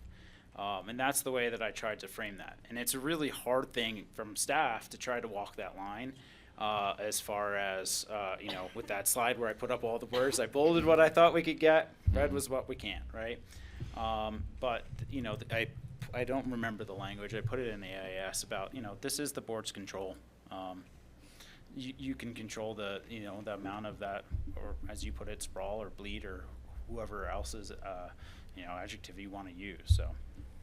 I just want to say before I call on Kelly that for me, it's pretty, originally when we were talking about it, we were looking at the cost of the wastewater plant and the original purchase of the property and the cost of saving some trailers and moving trailers and stuff. That particular cost for 40 people, 40 trailer owners, to me was untenable from the beginning. So either it got bigger or we don't do it, we sell it or something, because to ask the county to subsidize 40 homeowners at the cost of almost $30 to $40 million just doesn't make any sense to me at all. And so if we're solving a problem of actually housing a bunch of our workforce, a lot of our workforce, that's another way of looking at this property. But just saving 40 trailers for that much money just doesn't make any sense to me at all. So, so for me, it doesn't make sense to put this much money into something, county money, if we're not housing more of our workforce. Kelly? I guess I'm wondering, I think there was definitely clarity around the compromise. For all of you, I've always been a fan of more density on the site, but, I let that go. And I want to honor the compromises that we've reached. I think where maybe I lack some clarity is this board's commitment to maintaining the affordability on the site. Like, that has always been a goal for me. I feel like that was always a goal from when we heard the public health studies related to this. So if there's agreement on that and we have to determine some threshold at some point, is there also agreement that the county is going to have to figure out that math? We're going to commit to that. Are we going to commit to either finding all the grants that we need, all the funding partners that we need, some sort of for sale unit mix, at whatever tiers of pricing, and a potential ongoing subsidy to make that work? And I don't know, are there other tools that we should be thinking about in that? But I feel like that's where we're getting hung up a little bit, as we don't have that end of the conversation, that commitment clarified. And so that's why we keep saying, well, should we have more units, or should we, should we throw affordability out the window? And so maybe that, I don't know if that's helpful to help guide the rest of this conversation to commit to moving this project plan forward or not. And then procedurally, at what point would we know that information? I think that my initial response to that, and I don't mean to be flippant, would be it'll never be more affordable than it is now. Doing anything is going to create a lot more cost. Affordable is kind of an amorphous term. What does affordable mean? The people living in El Jebel in the mobile home park there are paying $960 a month already, and that's considered affordable for their space rent. So usually when you come up Valley, things get more expensive, but we're talking about making it less expensive because we're trying to accommodate people who've paid close to marginal amount of rent for decades. So are we trying to maintain what they've always had, or are we trying to bring it up to some sort of parity with the rest of the valley? And I'm asking those with question marks. I don't have the answer, but that's what I think of. And are we creating equity, or are we creating inequity by adding the substantial amount of subsidies necessary to do this? But already we're into another work session. We're not into the topic of this session, which was specifically the questions that GR asked us to talk about today, as opposed to the ones that we were not on the topic for this work session. So we talked about the design process, the fit, the neighborhood, the Phillips site. we looked at the locations. I felt like I weighed in pretty clearly on all of that. But when we start talking about density, we get out of today's topic. If you need us to pump the density up today, I can't do it. I'm not going to do it. I'm asking about affordability, and we had a number in front of us, so. And that is one of the questions, about the affordability. Well, what does the affordability look like? Let's get a clear idea of what it actually looks like, yeah. $1,347 for a mobile home per month, right? That's about what the number was, wasn't it? I thought it was like 1,200. What do you need that you don't have? Honestly, it sounds like the dialogue right now is about understanding those numbers better. I actually don't think it is. I think we are stuck in the exact same discussion that we've been stuck in for about 5 years. But I really do it's- think yeah. we've committed to density, and I'm fine with that, okay? I mean, I have proposed a different way to look at it. If you're looking at density versus unit versus density versus bedroom, maybe that's different, right? But like when we said 70 plus units, we didn't say 73 bedroom units, we didn't say 71 bedroom units, we didn't Right. say 70, double wides, so 70 we units. left that, a bit amorphous, but I don't feel like I understand the board's commitment to affordability at this property.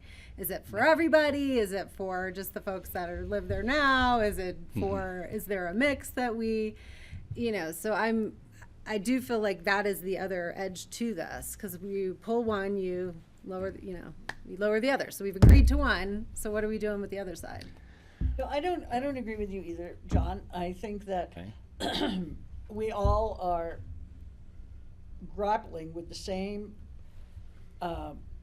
with the proposal put before us and how to make that as functional. We didn't have that before.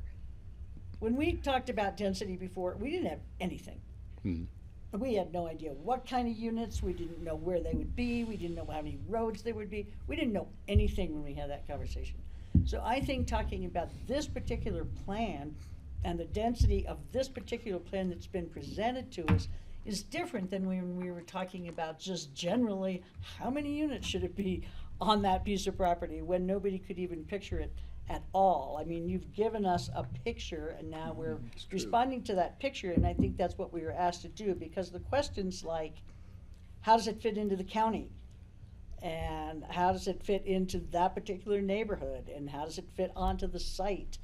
And what's the right unit mix? All of those are what we're responding to. And so, I mean, we can stop talking about having any other units or making it more affordable, but I don't think it's where we were before. Right, and what I guess what I say, the conflict between affordability and density is where we're having a hard time, I think, reaching consensus, and so that piece hasn't changed, and the information's always been there as far as more density, more affordability in terms of the residents there.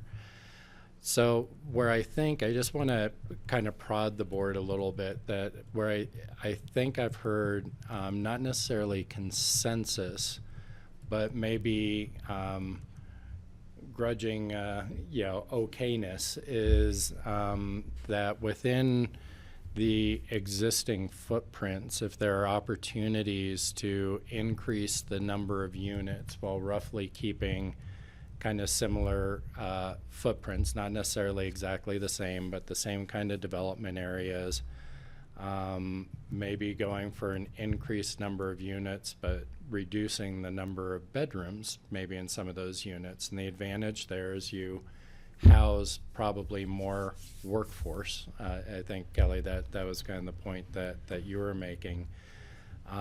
You get to spread some of those costs across more units, and that starts to chip away a little bit at who's contributing and the affordability of the project. Then the next layer would be to look at kind of the mix, how you're distributing the costs, right? How you're distributing the burden of supporting that infrastructure between the different types of units. And that's something that I think we could come back with, playing with basically a different mix of affordability levels, with the aim of, the housing that's most likely to go to our lower income workers or burden the least, versus those that might be might be more attractive to our higher income workers, or burden the most. And there's probably some sliding in there, and see how close we can get to the affordability levels that at least some folks are enjoying now, and what it means for the new units and for partnerships that we might want to create and bring to the table also. Then that leaves the question, my guess, educated guess at this point, I think, is that we'll still have a gap between where costs are now and where they'd be even for and so then the discussion for the board is, and I think, Ellie, this is a conversation you're trying to prompt, is, do we cover that?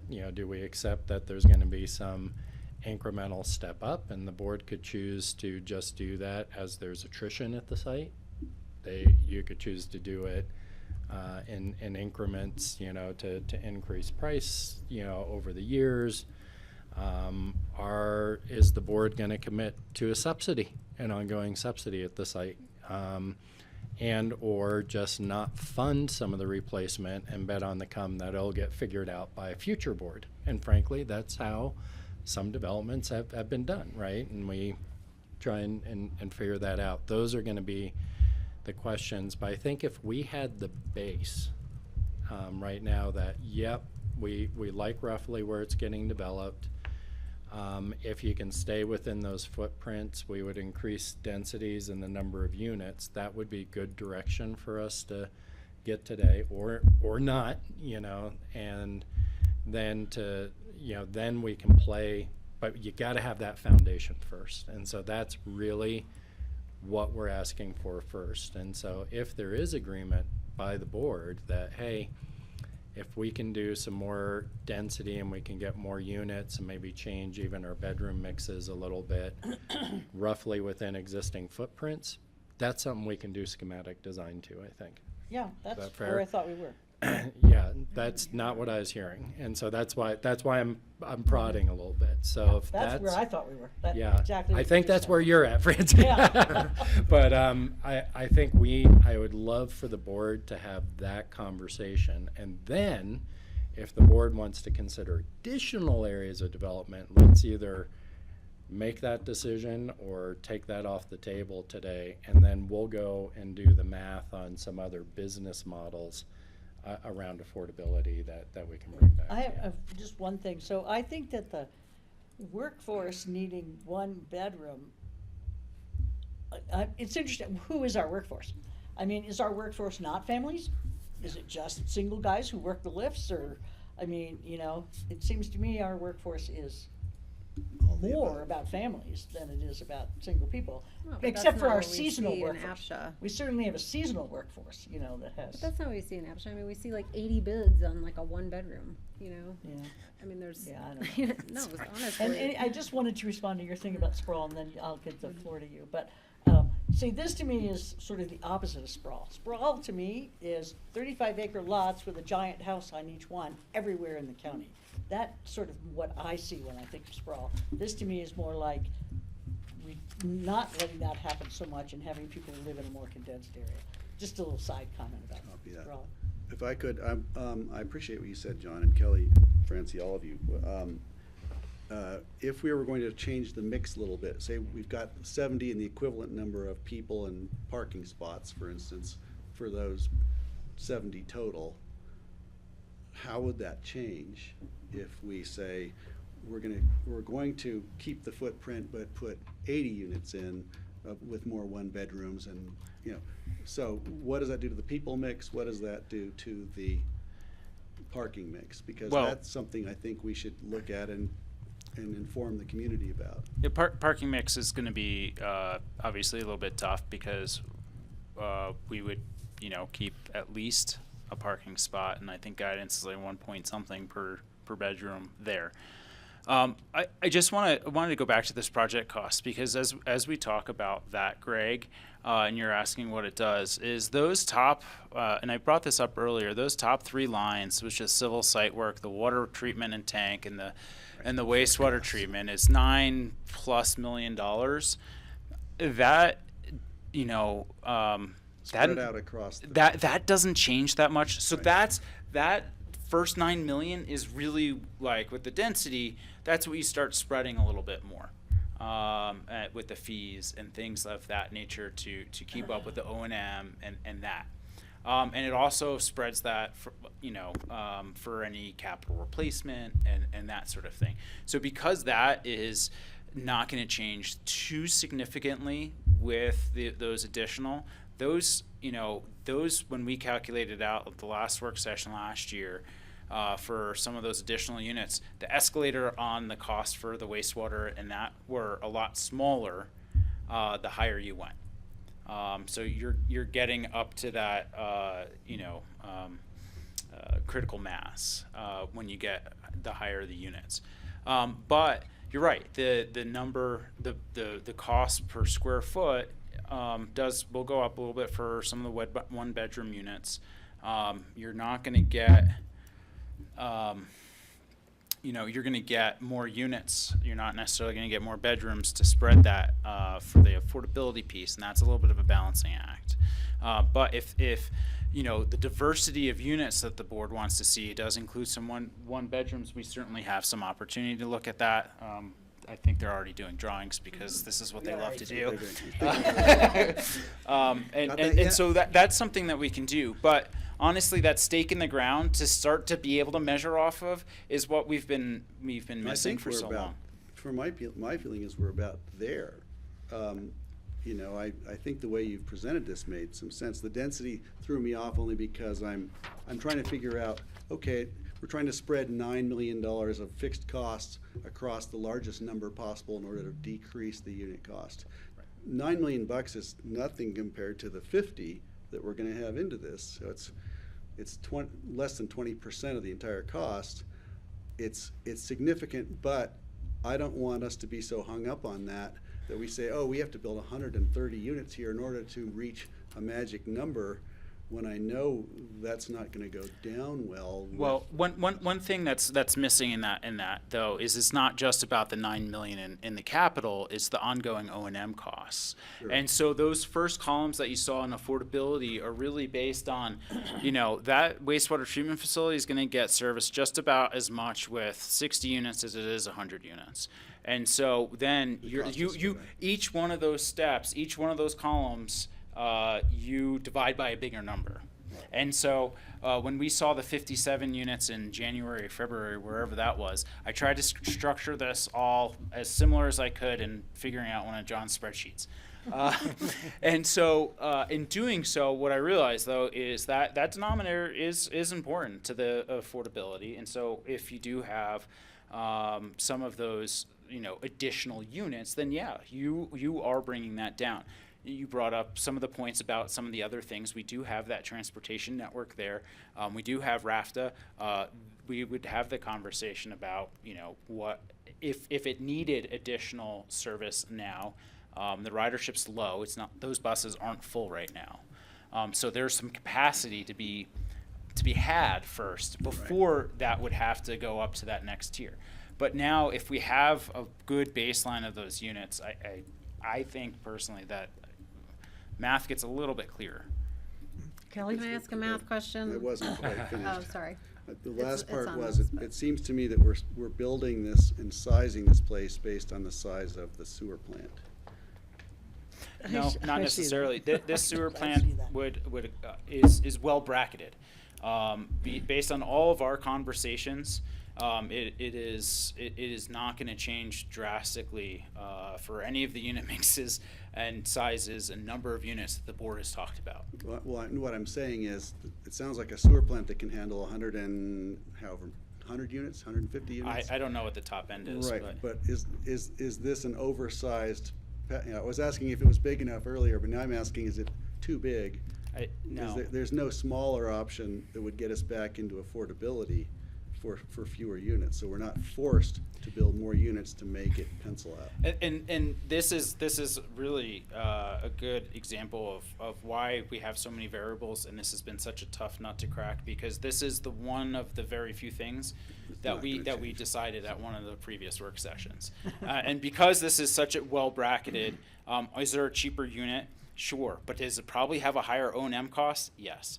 And so that was something that we already provided a matrix on the decision making on how to get to the unit that we decided, and that difference was a couple $100,000 in affordability and initial capital, and the difference in operations and a couple other features from it were what brought this to the top of that matrix in the decision making. Got it. So we went on the assumption that we're going to probably want to increase the density. No, not necessarily. It fit within the parameters of what we were looking at. Is there a hedge there? Sure. But that is always in an engineering design. Copy that. Thank you. Just, Kelly. yeah, thanks. I got a couple things, but just clarity on that. I was of the assumption that the unit itself was modular, but the field was larger capacity. So if we did want to expand it, that there would be on-site capacity to expand it, but that the unit itself were built to be It depends on how much larger. more. Yeah. Right? Okay. Like the difference between your wastewater flow between 73 units and 80 units is pretty minimal. And there's enough calculations that go through, or this calculation has a factor of safety of 20%, and this one has 30%. And you send those into the state. Those calculations are sent into the state for about this unit mix, and they come back with what your effluent limits are. And so, but because of all those different equations and all those different factors, and that was, we thought luckily one of those things that we did get to nail down, so that we could put a good hard price that was there for part of this presentation. That's one of the things that we haven't changed in the last year. I think I'm good. Okay, so we are getting past our time, or close to our time. Yeah, past our time. We're 6 minutes past our break. So what I've heard in our conversation is that Greg doesn't want to increase density. I think the other three of us are willing to look at increased density without dramatically changing the footprint of what you've shown us, particularly in terms of the different clusters, not adding any more clusters, not encroaching further on the fields, that sort of thing. Is that what you've heard, Steve? Mhm. How about you? I know you weren't here for the whole time. I'm fine with that. Does that Again, represent- I would like to see, I think, more one bedrooms. But I do worry about how that even further affects the affordability, right? Because you sell them for less than what you sell the 3-bedroom, single-family home for. But so in terms of what you were looking for from this meeting, is there somewhere else you need for us to go right now? I'm going to look a little bit to John for that. I have some direction, certainly, to look at some of that affordability, and perhaps take a look at a little bit of the unit mix. It's not going to change a whole lot, is what I'm hearing, but We will look in the design at, it sounds like from the board's direction, what we can do with the unit mix roughly within those areas. And then the rest of it is really going to be business model kind of conversations. Yeah. And I think that is something that we can bring back. We can move forward with getting a schematic design together. That will be really key to those business models, because now we can have a real conversation with potential partners about what they would be willing to come to the table with, and how they would be willing to participate. and what their needs are, that will help us nail down the total subsidy that goes into the project. And then we can play with the mix of, different affordability levels and bring that back. So yes, man, if we've got that foundation to work with, we can start to build to the rest of it. Okay. All just puns wanna say intended. I'll be more comfortable with when we have the conversation about the business model, because that'll help us get a real understanding of what we're actually doing, because it seems a little bit too ephemeral still. I have to say, compared to the $1 million per unit up here, even at 70 units, it's a pretty good looking deal already. Yeah. If you spread that across the entire place, it's hard. You guys are from Boulder, you're like probably wondering what we're talking about here, but if Well, that's let's the hope we cost. can we're keep it almost within there. that. You're almost there, yeah, you're not far behind. So, compared to the cost that we hear estimated up in the Upper Valley for doing this, it's really not that far out of line. But I'm looking forward to the conversation about the business models. I want to see it progress as a conversation. Okay, and we'll bring back some things too, because honestly, I had some next steps here that there's just a lot of bullets. Again, another wall of words, and this is nowhere near comprehensive, right? This was the foundation that we needed to start getting into all of these different bullet points. And once we are able to get into those, we can start honing in on some of those concerns and conversations that the board wants to have. I'd show you this schedule, but there's having to have the business model conversation and things isn't quite baked into this one. This is a kind of a best case sort of thing. The good news is, the P&Z board isn't too far out for location extent, so when we get ready for those sorts of conversations, that shouldn't be too big of a hang up. And so those are some internal conversations that we'll have about project management and where to hedge our time right now. This has been a fun exercise of getting up to speed over the last 3 months. I really was looking forward to this challenge when I accepted my new position here, but I had no idea. I hope we gave you a raise. I think you just said you had fun and you were looking forward to this. I think Merry Christmas, GR, Boy, what do you do for fun, GR? Okay. The uphills, just because. Thank you all so much. Thank you. Thank you for coming. Nice to meet you all. Sorry I Look dropped forward out. to the but next yeah, time. Nice to meet you. And we're going to take a 5-minute break. Okay, thank you. I may be a little late.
businesses to support.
All right, welcome back to the meeting on Tuesday, December 20th of the BOCC.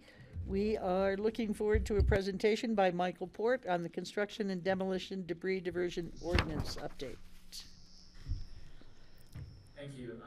Unfortunately, I couldn't hear Francie. I maybe heard her through a mic on the other side of the room or something. Just now, when I was talking? Can you hear any of us? Oh, Yeah, boy. I can hear you, Kelly, a bit better than I can hear Francie. Francie, what are you doing to your move down one It's person. not like I have a super quiet voice, you know. Now you're going to move me back again. Maybe give her both the mics. I'll give you both. Yeah, so the she should sound be. is a little fun, She but has a mic. I have think- to be muted I on think Zoom, otherwise it would be can a go for disaster it. in here. Can you hear me now, Michael? Yeah, I'll just lean very close to my speakers. It's so weird. Okay. Sorry about that. Yeah, okay, sorry about that. Yeah, thanks for having us. My name is Michael Port. I'm the Construction and Demolition Diversion Specialist with Solid Waste Center. And I'm joined by our Assistant Solid Waste Director, Tyler Carvel. Let me share my screen. This presentation is a follow-up to the work session that we joined back in October on the 25th. We completed an evaluation of our construction and demolition debris ordinance, which sets up a deposit system and sort of an incentive system for recycling on county projects. And we brought some recommendations last time, but we wanted to, or you weren't ready to make sort of provide guidance, final guidance on whether we could alter the minimum requirements to earn a refund on the deposits. So we wanted to come back and bring this to you again. I'll just give a really quick summary of sort of the main findings that we had in that presentation and in that evaluation, and hopefully we can just get right into making a decision or getting some further guidance on making a change to the ordinance. The main components of the ordinance, I'll just run through this again. So we have a refundable diversion compliance deposit, which is collected for building and demolition permits. That's required to be able to issue a permit through our county community development department. We have a minimum waste diversion rate and recoverable materials that are required to be separated from trash. Those are the minimum requirements for earning a refund of our deposit that they put down. The way that they demonstrate that is with a waste tracking and diversion report through Green Halo, which is a waste tracking system that contractors use. The program went effective October 26th of 2020. We also separately, not related to the deposit system, but we have a tiered pricing structure for trash. The main thing that we want guidance on is that those minimum waste diversion rate required to earn a refund deposit. Again, just as a reminder how the deposit works, it is $1,000 per ton of the estimated total tons of waste that's going to be generated from a project. So a project, we look at the type of project it is, we have some ways of estimating the debris, and then the deposit is $1,000 per ton of trash that's going to be produced. In order to earn a full refund of the deposit, a project needs to divert a minimum of 25% of the total project-related debris, that's by weight, and separate all recoverable materials from trash. Those are the required kind of basic materials that need to be separated that we can process here at the Solid Waste Center. For a partial refund, which is 50% of the deposit is returned, they need at least 20% waste diversion, but they may have had some recoverable materials sent to the trash. And then if the project is below 20%, then that is no refund. Some of the main findings that we had in that evaluation, looking at 34 completed projects as of earlier this year, the vast majority of projects have earned a full refund. We've had 28 full refunds, 2 partial refunds, and 4 no refund. The 4 that didn't receive a refund made no effort to kind of comply with this program and do the tracking piece, so they lost their deposit. The partial refunds they had consistently been putting things that were recyclable in the trash even after multiple kind of warnings that was occurring. And then again, 28 projects earned a full refund. They made an effort to comply with the program and earned a full refund. We have some different refund averages based on the type of project that it is. So the average new construction deposit is about $2,300. The average remodel deposit is about $6,200, and the median demolition deposit is $79,000. And the reason we used a median there is because we had some rather large deposits that kind of would skew the average up. We are seeing that projects are easily meeting the minimum 25% waste diversion rate. You can see the different average diversion rates that these project types are achieving. For new construction, we found that they were getting about 40.45%. The average for remodel or addition was 43.07%, and for demolition was 67.32%. 20 of the projects were greater than 35%. We had 3 projects that were between 30 and 35%, and 2 projects that were 25 to 30%, and 5 that were less than 25%. And again, these percentages are the amount of material that is kept out of the landfill, out of the total that's generated from the project, and the minimum that they should be achieving is 25% to earn a full refund. So we basically, with these findings, suggest that we can start thinking about raising the minimum waste diversion rate to improve performance and keep sort of raising the bar that people should meet to comply with the program. So the recommendation that we wanted to discuss and just get guidance on is whether I think we should raise the minimum waste diversion rate, and we think it would be justifiable to raise it to 30 or 35%. And that's sort of where I'm interested to hear your input, if we want to jump it by 10% or go a little more incremental and raise it by just 5%. And then the idea would be to revisit this every couple of years like we're doing now, and sort of keep ratcheting up that minimum requirement. So that is the end of the presentation. So just want to hear any feedback you may have. Francie. Yeah. Thanks, Michael. I'd be in favor of following your recommendation, and I think that it sounds as if we've 35% is not too high, but I'd like to hear what the rest of the board thinks. I did want to ask, is there a way to incentivize that, is it 10% who don't bother to do it at all, they just pay the fee? They don't get their deposit back at all. Is there any way to raise the deposit to make I apologize. I really can't. You can't hear me. for Greg.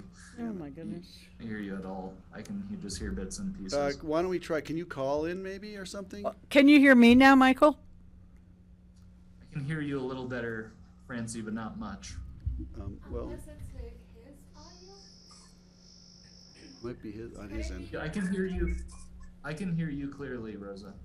Oh, Rosa, ask him. Michael, if you can hear me, I'm okay with the 35%. What about incentivizing more people, the four who didn't do it? Is there any way we can incentivize them to participate? Or would a higher deposit help do that? Maybe go closer to her speaker. You didn't hear me. I heard the first part of your question. Here, I'll come back to you. Okay.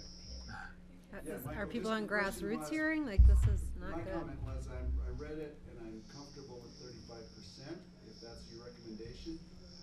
But I also wanted to know, is there a way to incentivize the remaining 10% who didn't participate? Or can we, give them a better incentive to participate, maybe by a higher deposit fee? Is that something you contemplated?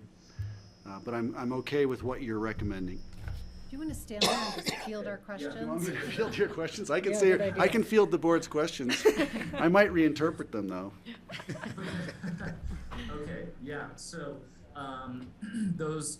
pretty much those four, that did not participate, the deposit amounts were like in the, a couple $1,000s or less. And when it's a project that's, hundreds of thousands of dollars or millions of dollars, yeah, that doesn't really provide a big incentive. So I think possibly what we would do is, create some criteria that would say, a minimum, you need to have a minimum deposit of $5,000 no matter what, or, if we calculate the amount of the tonnage of trash and it's a really small amount that's, in the hundreds of dollars, maybe we can say that there's a base, a minimum deposit amount. Or we just say that, those type of projects are exempt from the program, or we do something different and just say that they have to separate the basic materials and don't have a deposit.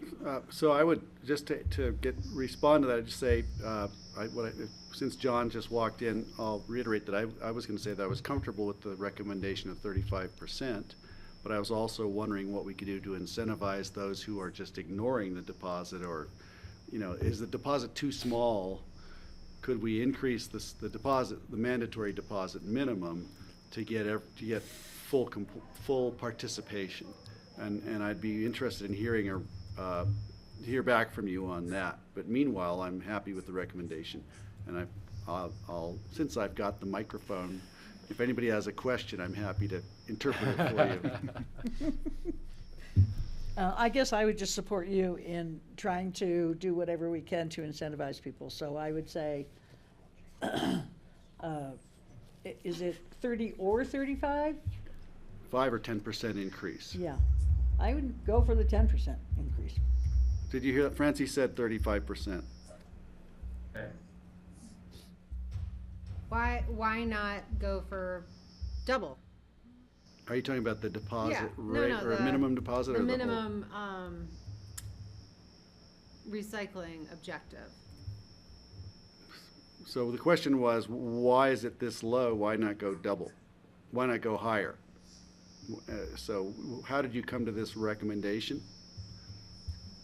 So the deposit amount was decided on kind of before I was hired on, but I think it was a discussion among BOCC to set it as 1,000. And I think in most cases, $1,000 is appropriate. It ends up, it is very high, especially compared to any other communities that have a similar type of program. So yeah, I think we can, we can definitely raise that as well. But yeah, I I think in actually am more, in the why not majority of raise cases it's. the minimum diversion rate? Are you talking the percentage or the dollar amount? You're talking about raising the dollar amount or the percentage? No, why, the minimum diversion rate that they have to meet. Sorry. Sorry. Yeah, so we could do that. I think my approach would be a little bit more incremental, just to not sort of shock the. I don't know. I'm more incremental, I think, and Tyler, my associate here, is maybe more of a hardliner. I'm trying to, yeah. There is a learning curve associated with this, because we haven't really had, recycling requirements before. So I think we set it at a pretty low achievable 25%, and then raising that by up to 35%, I think would be substantial. And then there would be more projects that are struggling to meet 35%, or, they would have to try harder to meet 35%.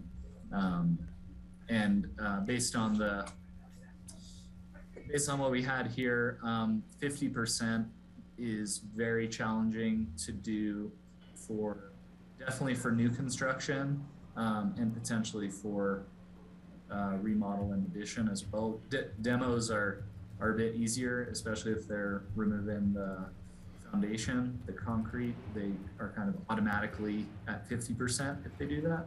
But it is harder to meet a 50% given our kind of market environment that we have here with the recycling options that we have. Kelly says, okay. Steve?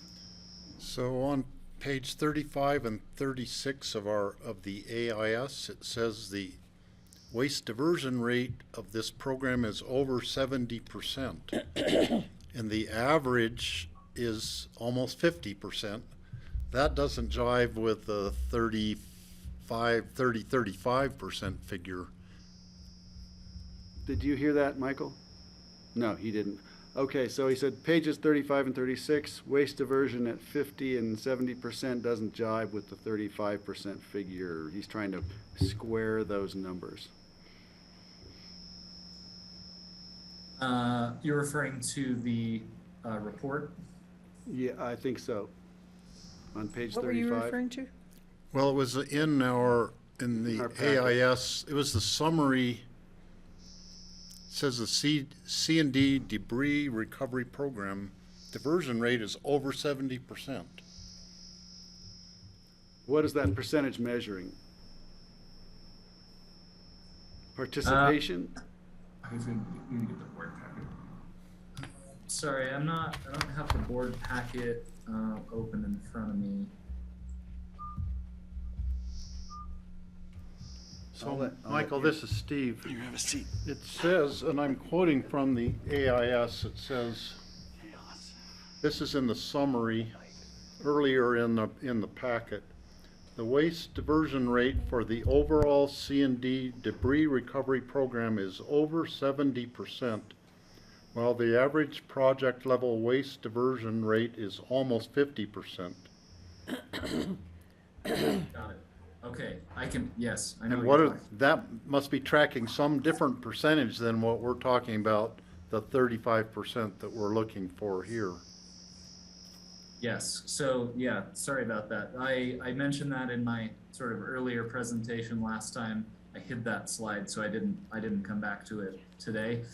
So this greater than 75% that we see for the total program means that, some large demolition projects are getting 80, 90%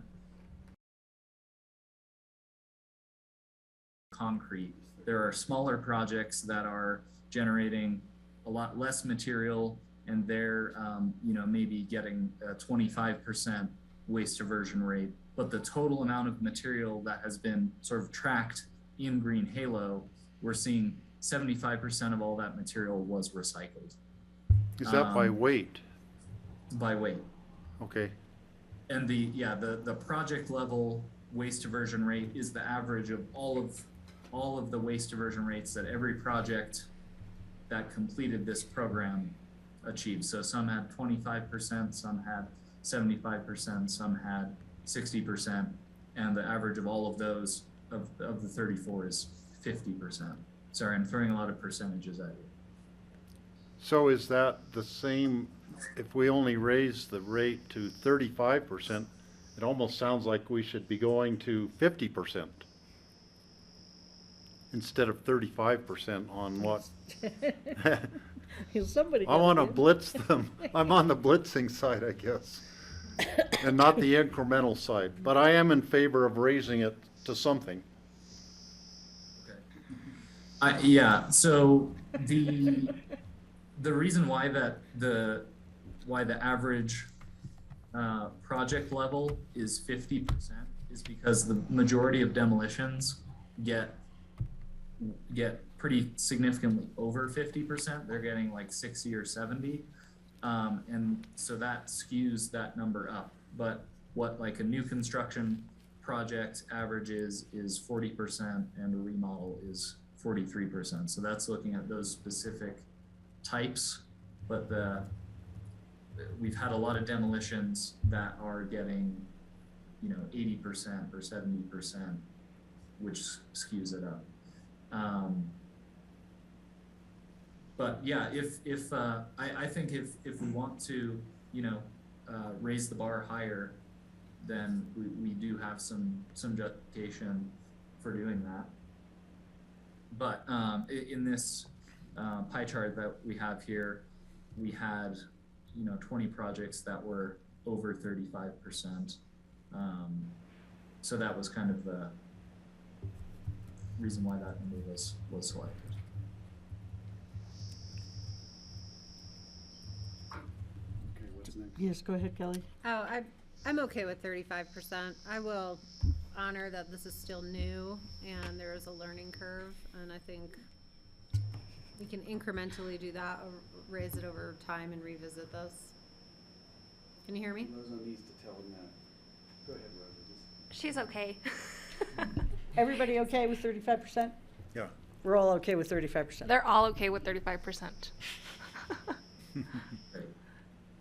Item recommendation number 2, can you go into that for us? That's the significant thing, is number 2. Can you go to item number 2? Michael? Recommendation number 2, please. What page you on, Greg? I'm on page 44. Oh. Sorry, I took that out of the this presentation that I have up in front.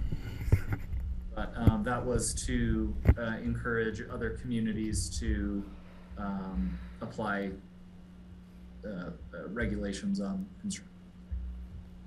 I'll read it. Oops. Okay, I'll let you be quick. Okay, so Michael, the recommendation, I'm just going to read it. If it's still something you want us to consider, work with other local jurisdictions to expand the C&D debris recovery program. Projects in unincorporated Pitkin County only make up a small percentage of all C&D materials disposed of at the Solid Waste Center. To make a bigger impact, or I'm going to say significant impact, in C&D waste diversion, the county should continue to push or encourage, demand that other jurisdictions implement regulations or partner with the county program. That seems to be, to me, where the sweet spot is. That's where we can actually accomplish some real C&D diversion. Any reason you took it out of this presentation, or where do we go from here? Because I would say, yes, what do we need to do to get the cities, the towns, to go along with us on this? That's where the damage is being done. Right. Yeah, so we have spoken with Snowmass, Aspen, Basalt. We've had a roundtable discussion last summer of 2021, and we've just tried to keep the conversation going that this program that we have with the deposit only applies to unincorporated Pitkin County, and we think that's roughly only 10 or 20% of the permitted construction and demolition projects that are bringing material into us. So we would definitely benefit from greater sort of enforcement within Aspen or Snowmass. The way that we have tried to influence those projects is through the tiered pricing system that we do, which isn't in this presentation that I've queued up, but we charge a much higher rate for loads that are containing trash and recyclable materials. And so we try to just influence them with the price that they pay when they come across the scale. We haven't seen much of a change in sort of the ratio of projects that are sorting their material versus those that are not. If they're coming from Aspen or Snowmass, they're just basically paying paying the greater trash fees. So we would definitely like to Aspen or Oh, may have lost you. You've muted on us now. Uh-oh. System. Oh my goodness. I had a question. There he is. You're kind of back. So we heard that. The question I have is, the county runs the landfill, right? The solid waste center. Don't we get to tell them what the price is? Maybe that's a question for John. Like how far can we dictate the cost for C&D diversion? So you have the ability to set fees, but it does not mean that that waste will come to Pickens County's landfill. One of the things that we're always trying to balance, Greg, is setting fees, and I suspect, Michael, as part of the incremental approach that you're taking too, is if you set those fees too high, that waste may go right past our landfill and into another one, which really isn't achieving our diversion goals. Well, it's diverting it from our landfill. It does achieve that diversion goal. I think maybe not the reuse types of goals. And so there's that, and getting the I think it would probably be a better conversation at our joint meetings to try and introduce the discussion and try and understand. I do think there may be some challenges within the municipalities because of tighter working spaces and such that they're trying to figure out, sorting on site and those sorts of Or things. they're just trying to avoid it. Yeah, but either way, it's good for us to understand what those challenges are. And so my suggestion would be at some of our upcoming meetings, trying to have that conversation, seeing if their elected bodies are interested and if there's direction to staff to work together. I know staff, to Michael's point, has met on this in the past. I also think seeing success in our program is going to create a more likely environment for partnership. I think there's also a little bit of wait and see going on. Michael, I may have cut you off. I think our audio is having some trouble here, so apologize for that if I did.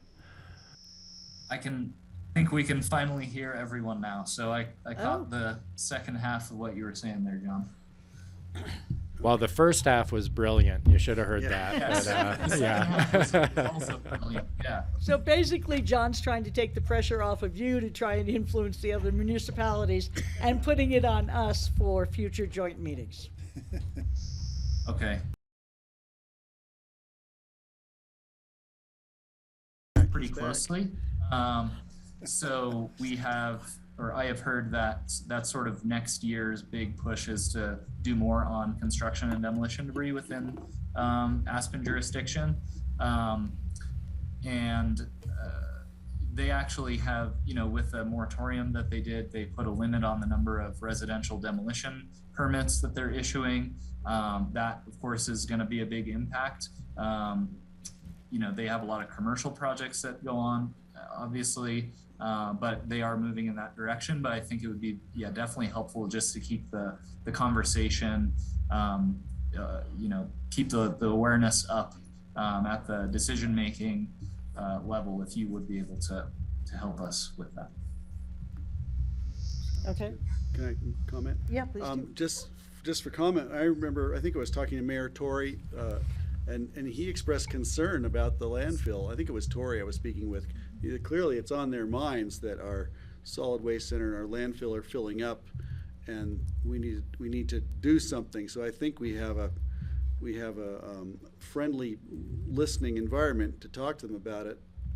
And maybe, I think John makes the most sense when he says it's a future meeting where we can come up with a solution that suits everybody. But I think we all have the same goal. So, what else do you need from us? I don't think he needs anything else. Is that all you have for us, Michael?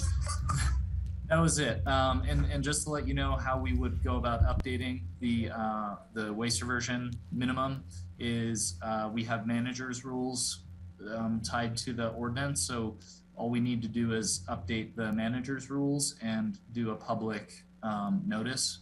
And we would aim to do this, in the beginning of next year.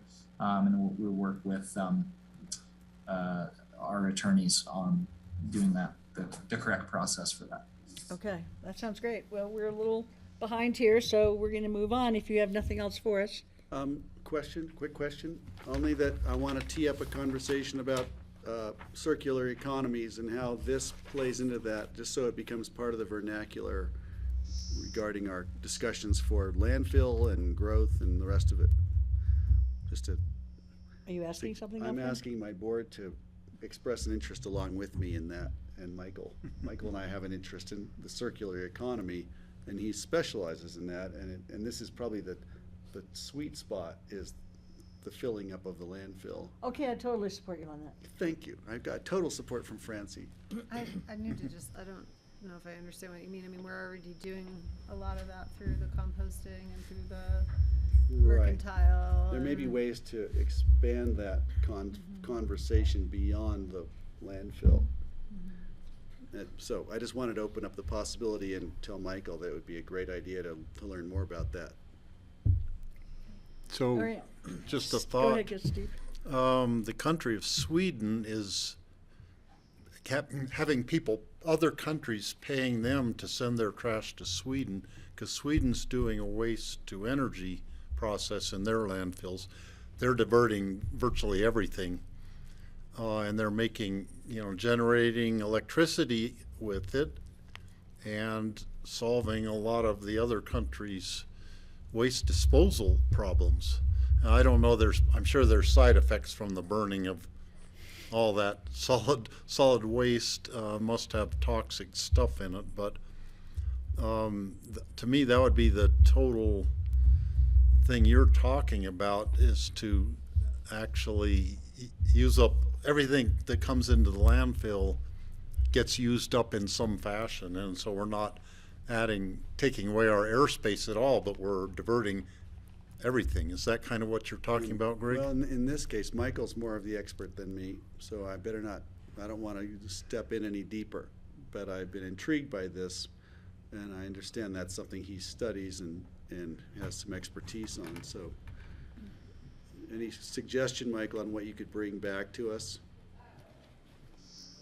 Well, yeah, so the City of Boulder did a study basically about circular economy and what that looks like for Boulder. And circular economy is a kind of more strategic, broader look at how to deal with materials and reduce waste. And it can get very into how we design packaging and all sorts of stuff like that. So there's a range of different policies that kind of fall under that.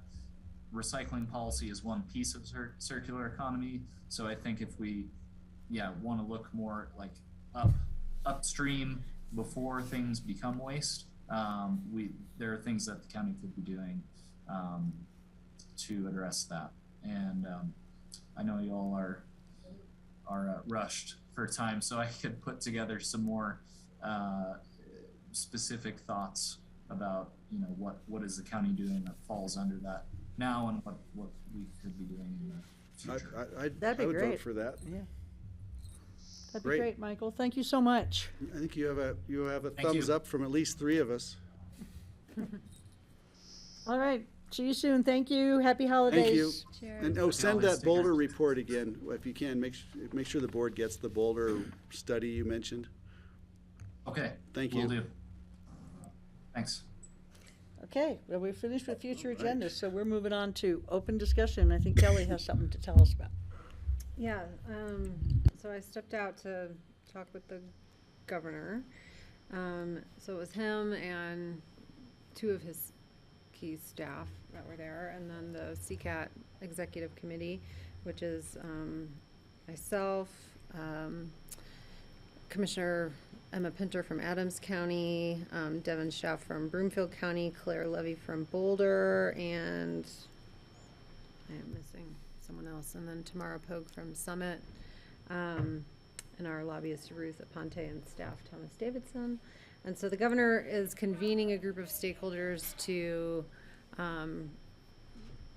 essentially talk about how we can make improvements to local land use that would facilitate more sustainability, affordability, and livability in our communities. And the goals are directed towards climate action, transportation, and affordable housing. He really mentioned a few times how other states have really hit this above $1 million mark as the average price of a home. And I think that he sees a generation of supply as a real key to addressing that. He did say he's sort of less concerned about some of the things that come up in affordable housing conversations related to AMI levels and inclusionary zoning levels. He's less concerned about those? Yeah. And that his goal really is, he said, basically he believes that current land use has forced exurban development in Colorado and does not incentivize affordable housing development. And that there's sort of cross jurisdictional boundary complications and inefficiencies with trying to create more transit. So, he articulated his goal as wanting to have people live closer to work and be able to use transit to move around more efficiently, to obtain, help attain those climate change, clean air type of goals. And so the groups that he's bringing together really it's come out of environmental groups, which is sort of interesting because a lot of them are not like planning organizations. They do not come from like planning backgrounds. And business groups, so the Chambers of Commerce, Colorado Concern, housing advocates, and local government is who they have identified to convene. It's very front range centric, though they are aware of that and are trying to sort of generate more involvement from rural and mountain rural communities. Well, hopefully the local governments will put planners on this. Yeah, it's interesting because they didn't propose like really specific concepts that and when I asked him sort of flat out, are there local government authorities that you've identified as impeding progress on these things? And they didn't really answer it directly, but in other parts of the conversation, they said that some things on the table to consider are transit corridors, and that they're thinking of that as, locations that are within a quarter mile of bus stops that have frequent service, and that they would be targeting sort of those specific geographies For to what? enhance For affordable development? housing and transit. Or a quarter mile within rail. And another thing they mentioned was streamlining approval processes. So, that comes up all the time in kind of land use and planning. How long does it take to get an affordable housing project through your county? As well as zoning by right. So proposals like, single-family home zoning would have to have ADUs and duplexes allowed by right. So those are some of the kind of concepts that they are thinking through, but we did not go through a laundry list of either the local government authorities that they think are problematic or the types of incentives they might want to generate. So hopefully that frames up the conversation a little bit. I mean, there was definitely some language of like, you know, local government is getting in the way of progress of these things. And the state is willing to intervene to prevent those. To push the envelope. What's that? They're gonna push the envelope. Well, yeah, and I will say, you know, I do think CCAT is the right group to try and represent counties on this, because, you know, I mean, even at our board, we haven't taken a hard line all the time on like, it has to be local control, locals absolutely have to decide. You know, we've had flexibility about like, no, we think like energy efficient building codes should be required. We think there should be requirements about whether you can build in a wildfire zone. So there's some, I think, precedent for openness on where the state can step in on pushing up against those local authorities a bit. I just don't think we know, you know, kind of how extensive they are looking. If they know how extensive they are looking, they didn't show that today at today's meetings. I did sort of flag things like, you know, yeah, some things I think there's flexibility on. Things like 1041 powers are going to be a lot thornier. You know, like if they try to come after that, I think would be really problematic. So that's just the start of a conversation in emails and text sort of post-meeting. Their staff is connecting with CCAT staff to share the draft policy concepts that are being floated and really try to drill down more. There's not a bill language, there's not a bill sponsor at this point. So. Okay. Any questions about that? Anything else for open discussion or questions for Kelly? I think that's all I have. We do have Laura, I believe, that's been able to join us. And then I'll have one short open discussion item. Go ahead. Do you want? Hi, Laura. Hi, guys. You ready for me? Sure. Okay. Kara had asked that I be here to speak to you guys about the Thompson Divide Administrative Withdrawal. Wilderness Workshop had circulated a proposed comment letter from the board to submit to the Thompson Divide Administrative Withdrawal comment period. So I just wanted to talk through this with you guys. I'm pitch hitting on this, so I don't know if you guys have actually seen the Wilderness Workshop letter yet or not. So we did. Letting me know that would be helpful. We saw it. Okay, great. As I think you're aware, and hopefully the public is aware, the deadline for comments on the administrative withdrawal is January 16th, which happens to be a federal holiday, so the actual deadline moves to January 17th. Pitkin County, as you all know, has been a substantial participant in anything oil and gas leasing in the Thompson Divide. Currently, I am the board's representative as a cooperating agency for the BLM Resource Management Plan Supplemental EIS going on for the Colorado River Valley Field Office and Grand Junction Field Office. Our work as a participating entity in that process has been, I think, extremely productive and encouraging. I have requested to hold an executive session with you guys on that because the information that's been shared through that cooperating agency process is still protected by a deliberative process through the federal government since the EIS has not yet been released. So there will be things to discuss on that that cannot be discussed publicly. In terms of the request from Wilderness Workshop to participate as a commenter on the administrative withdrawal, I do think that it makes sense for Pitkin to participate in that manner. I do think that the letter that has been circulated is perhaps not completely the approach that will be most successful in relaying the interests that this board has.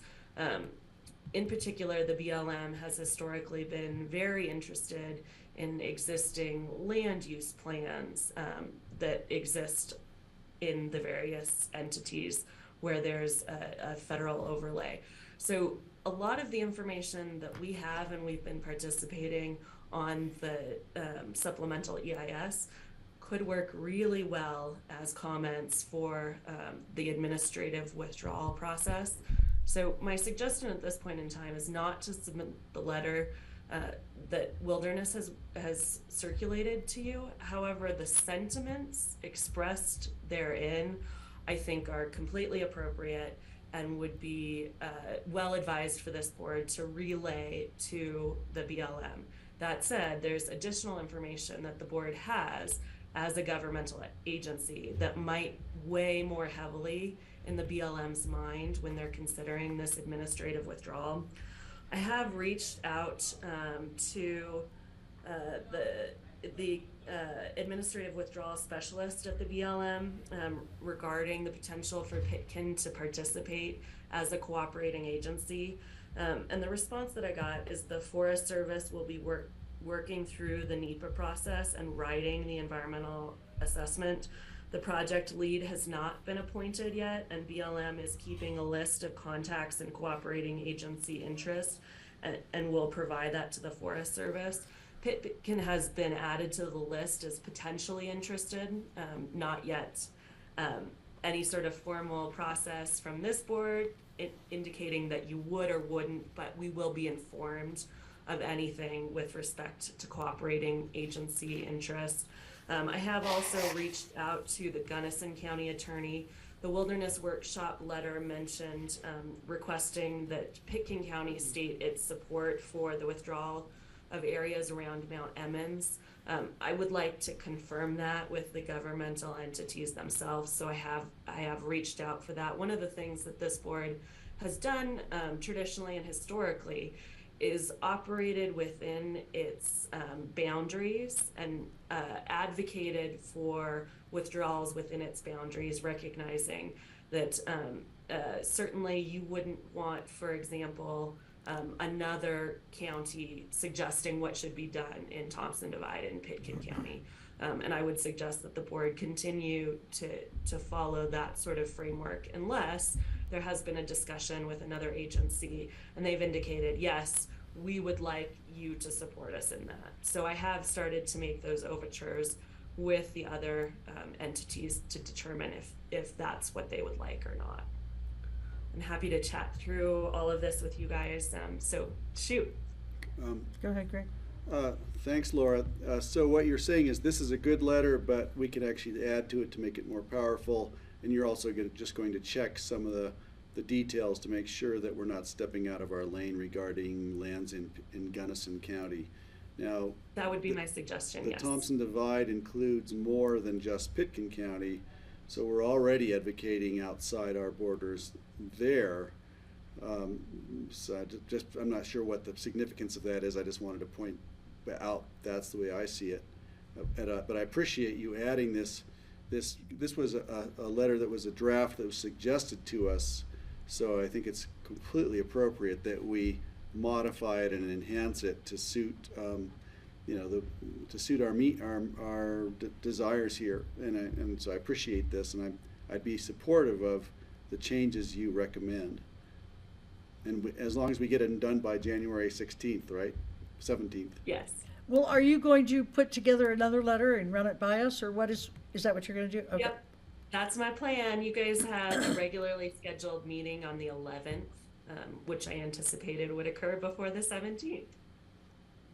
And then in terms of the part of Thompson Divide that's in Garfield County, in terms of what Greg was just saying, so the whole White River National Forest part of Thompson Divide is already has a, I don't know if moratorium or a withdrawal, right, of active leases, or it doesn't have any active leases. So are we actually engaging with Garfield County on this, or? Yeah, and just to clarify, there's a difference between natural gas and oil. So there is active storage occurring within Pitkin County in Thompson Divide with respect to natural gas. There is a supplemental EIS process ongoing right now by BLM that implicates both the Pitkin County portion of the Thompson Divide as well as the Garfield County portion. That's what we have been our participatory agency on that current process, and I can tell you it's been productive. I anticipate this board will be encouraged when that is shared publicly, and we can have those discussions in the future.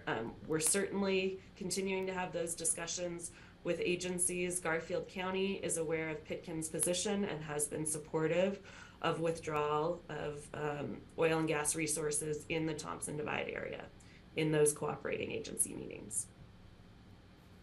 Okay, great. Any other questions? No questions, but just a perception that Mount Emmons is molybdenum mining. It's perhaps different than coal and oil and gas, and it's also not in Thompson Divide. It's sort of like another issue. I don't mind them at all asking for a withdrawal of Mount Emmons in a separate, I think in a separate effort. And I would even support that, but I don't think it should be part of the Thompson Divide effort, personally. And just so you understand, the Thompson Divide administrative withdrawal does include, my understanding, and I'm working to confirm this, land surrounding Mount Emmons. So it's not what we in Pitkin County have traditionally thought of as the Thompson Divide. Okay, The Thompson okay. Divide administrative withdrawal is a BLM process, and soon to be Forest Service involved in that when there's an agency lead that is larger than what we traditionally think of as the Thompson Divide. That's what I was explaining this morning, that they've extended the boundaries south quite a bit, and it does include Uncompahgre and Gunnison areas. But they were included, I believe, in the request from the Forest Service to the BLM for the mineral withdrawal, right? All of that area. Yes, that's correct. Any other questions for Laura? And I just note, Aaron from Wilderness Workshop and is joining for open discussion. Laura, I don't know if that's someone that you had invited or not. You know, I'm coming in here at the last minute, but my understanding is she was in discussions with administrative staff. Oh, okay. Sorry, I'm off the back on that too then. We're all catching up. So I think it makes sense for her to come in if she's available now. So we're waiting for her to be made a panelist? Yeah, I can do one more open discussion item if you don't mind switching gears while we're waiting for her to I don't mind. join. And I'm happy to stay on. Okay, great, thanks. Thanks, Lori. This will be super quick. This is a fun one that I got while we're in our meeting. So Eagle County each year organizes a Ski with the Commissioner Day, typically up in Snowmass. So Basalt and Eagle are working on that. It looks like they're looking at January 13th and 20th or February 24th right now. If you could let Oh, and Eagle and Aspen have already decided on January 20th now, it looks like. Sorry, it's getting added to from 8 to 12. And so, yeah, if there are any commissioners that want to join, there's both skiing opportunities and then there's generally a lunch opportunity if you're not skiing. So, It was fun last year. yeah, it's fun. So that will be, it looks like the 20th from 8 to noon. Okay. So do we have Erin yet? Yes. Oh, okay. Yeah, I don't see her, or, here she comes. Hi, Erin. Did you want to contribute to this discussion about the letter in support of mineral withdrawal in Thompson Divide?